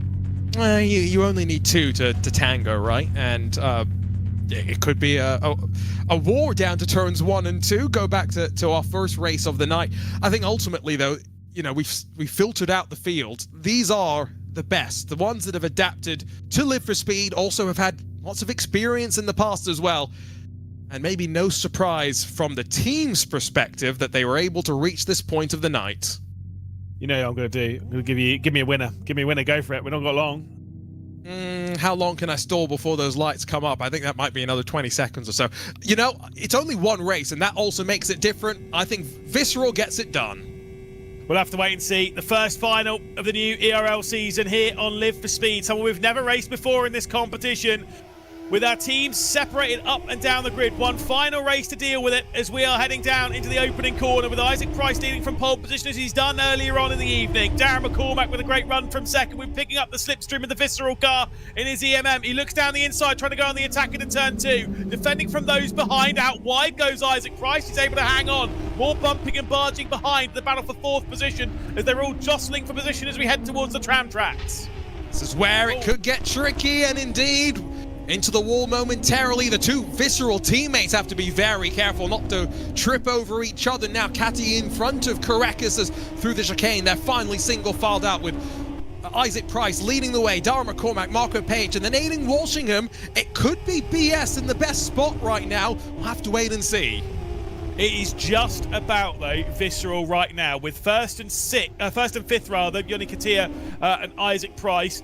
They would just have it by 1 position over Marco Payet and Aidan Walshingham, who is sitting 3rd and 4th. At the moment, it is 2nd and 7th for EMM. Schmiedel needs to do a little bit more progress, and I do get the feeling for BS competition there might be a little bit to gain here on Darren McCormack as Marco Payet is closing in. This is back on board with Schmiedel, who's going to drag his way past Christoph Karekis, but he's on the outside as they drop their way into the roundabout. Yeah, this is the problem when you qualify a bit further down than maybe you think you should. You have to fight, and it costs you that time. Around the outside, you'll get the power down nicely, but I'll try and side draft off one another. Schmiedel pulls out, builds that gap, avoids the air being disturbed on the side, and now forces Karekis to go the long way around. This is really what the non-Visceral teams are hoping for Schmiedel to get a little bit closer to Yoni Katia and to start mixing things up a little bit more. He will slice his way through and hold the inside into the next corner. And now, crucially, 1 point covering each of our 3 teams on the live points. Yeah, this is so tight in these points paying positions, which is exactly what we want as fans of racing for the teams. It is an absolute nail biter here on LFS, and you know, this is a great way to start the season. Incredibly close between our 3 teams, our new final format. Just the single race for us in action here, and the 9 cars taking to the circuit, all to do battle. And Schmiedel is working his way forward. He's got the speed to find his way forward. Darren McCormack's doing a great job to try and keep up with Isaac Price, but obviously Marco Payet is knocking right at the door. And how hungry will Payet be to find his way through here? BS Competition definitely are ready to try and steal this victory away. He has to. There's no choice here, because if Mikkel Schmidl gets in front of Joni Katia, which displaces Visceral from the top of the point, that actually promotes EMM to the top of the point, because that would be 7 points apiece for EMM and BS+.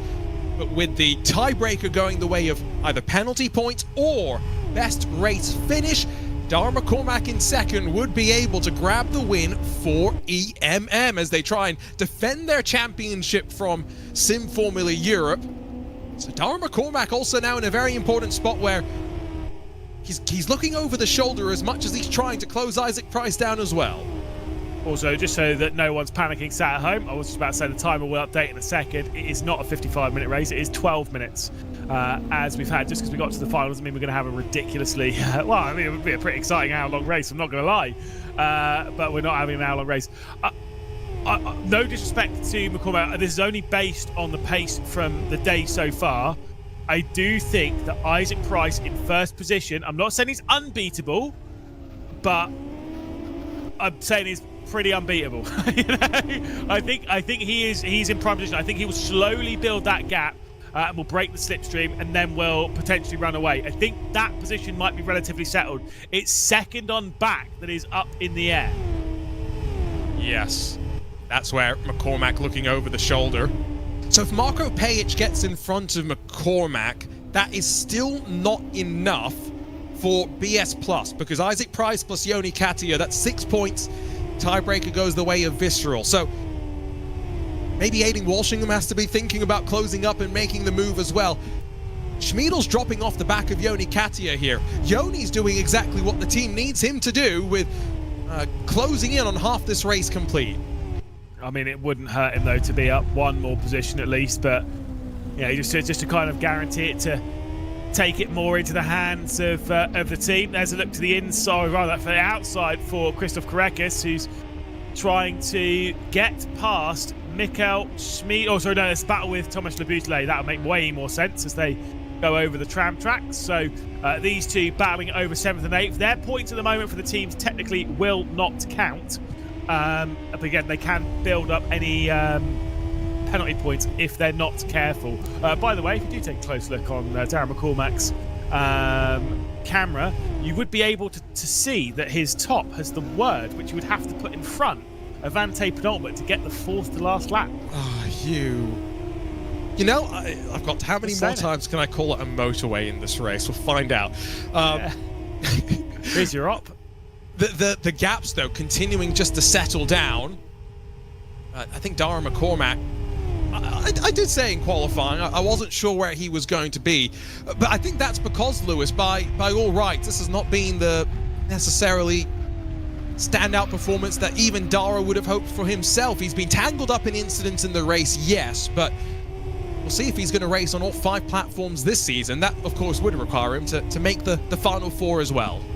But, I mean, I will say, as Leboutelet right up onto the rear end and will fire his way through here, at least using the slipstream side by side through 1. To the outside he's going to go. Huge commitment there for the BS competition driver as he does get past Korekis, who's going to leave it to the inside of turn 2. Once again, they remain side by side, corner after corner, and the advantage goes the way of BS competition over that one. Saying about Darren McCormack, I mean, if there's one thing, as much as, you know, we've been commentating on him now for quite a few years, we do have to keep in mind that he is, compared to your Isaac Prices, your Mikkel Schmidl and stuff, less experienced and younger in the world of sim racing, and in that sense, probably wouldn't ever really have majorly touched LFS if he has at all before this event, right? Probably has done a little bit, you know, here and there, maybe the odd like little event as a bit of banter or whatever, but has definitely not put in like the esports level of practice that, you know, your likes of Isaac Prices, your Mikkel Schmidls, you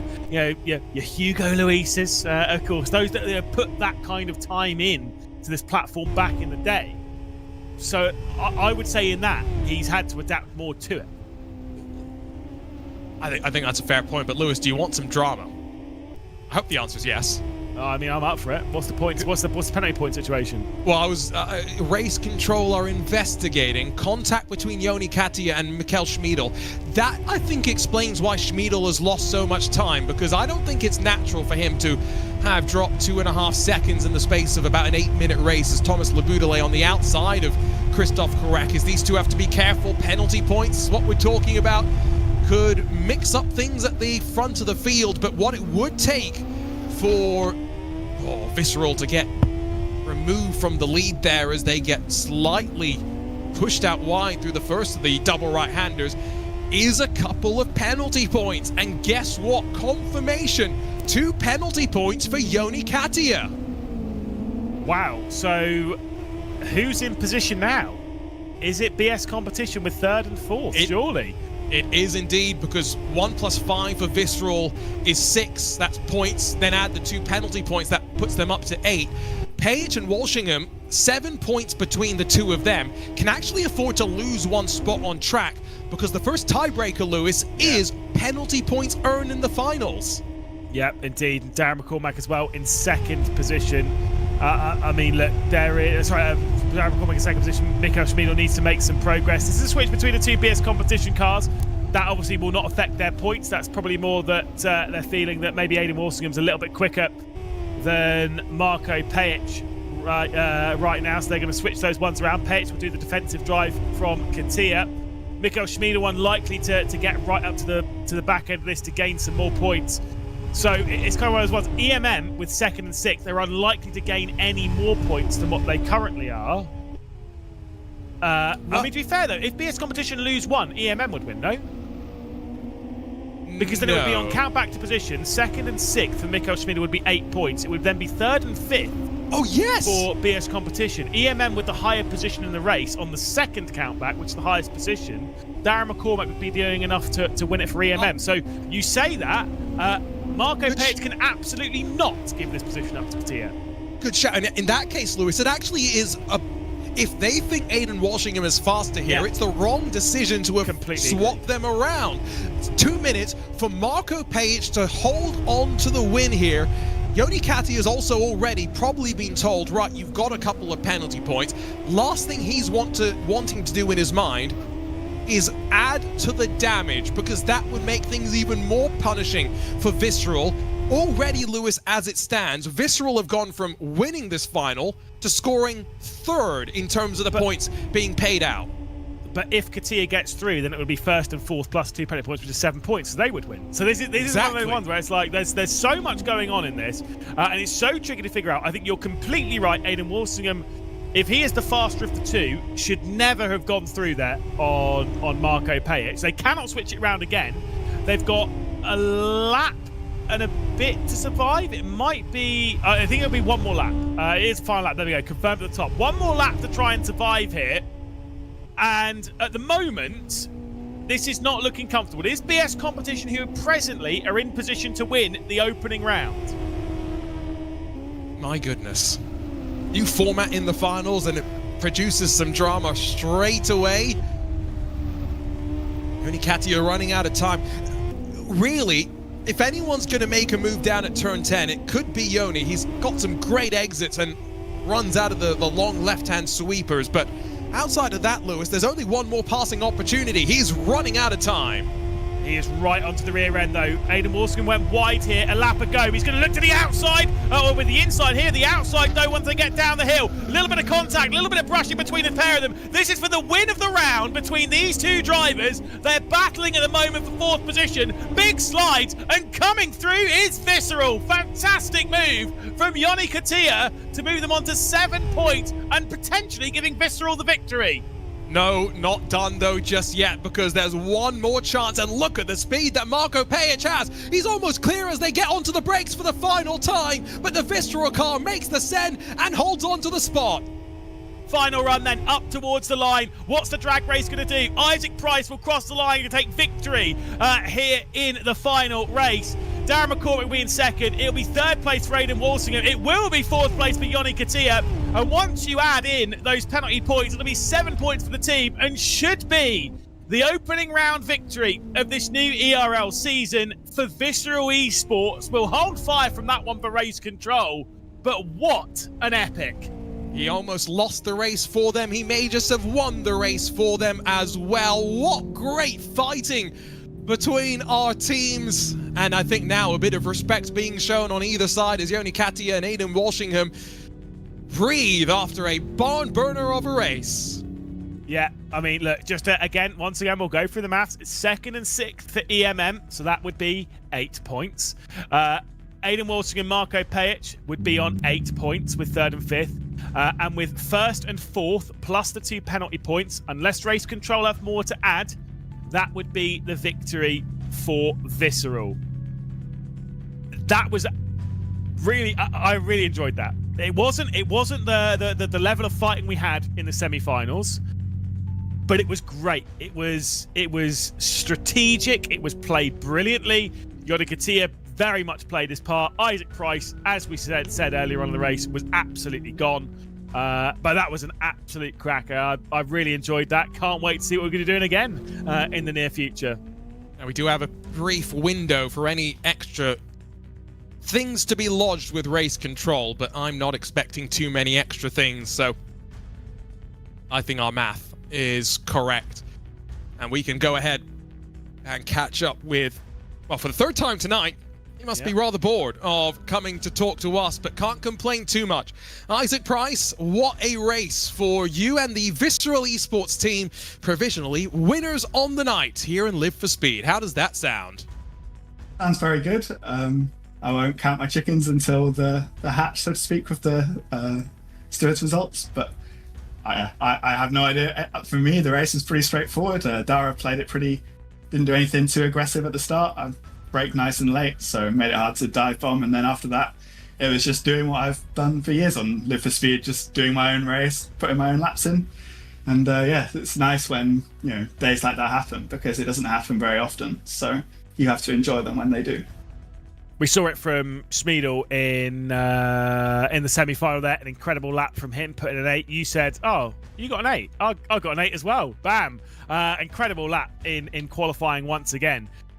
Do you kind of feel the pressure on your shoulders throughout this event that it's been as the team leader? Because, I mean, you've shown incredibly, 3 victories in the race you've done. Are you feeling that, or is it just you are focusing on it as just an entire team thing?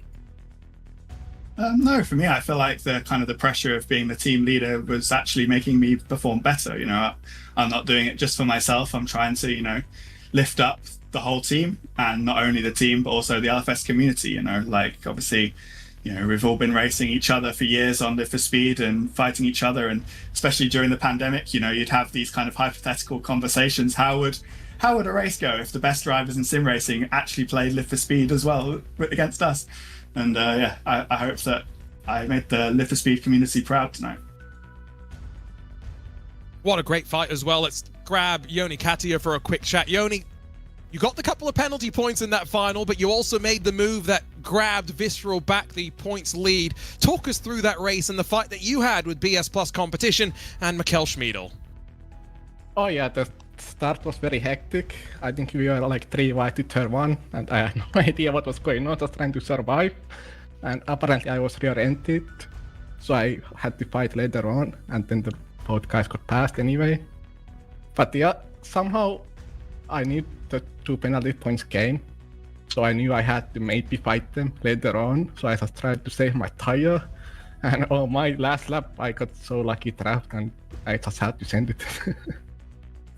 Do you get a lot of communication with yourself and the team to try and kind of work out, like I say, when those penalty points come in, so you know what you have to do in the race, and then how to play that strategy? And if that is the case, to get a lot of communication, how important is that to strategizing your way through an event like this?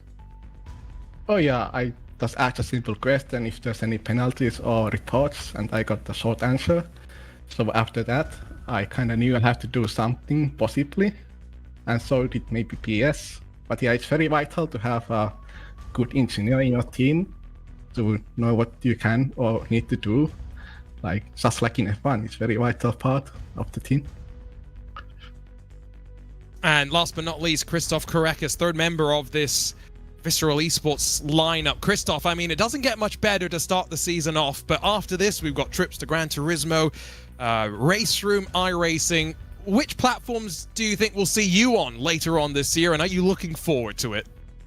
Yeah, mainly racing on iRacing. To be fair, it was like 13 years the last time I fired up LFS, and to be fair, it's great to be back with Isaac Price. We've been playing together in like 2012, 2013, sometimes as teammates, sometimes as rivals. So it was refreshing to do something else than iRacing, because I think some of the competitions were really like centered around that one. But I'm really looking forward to doing TCR, because that's been something that I was really a fan of a few years ago. So that will be great to be back at.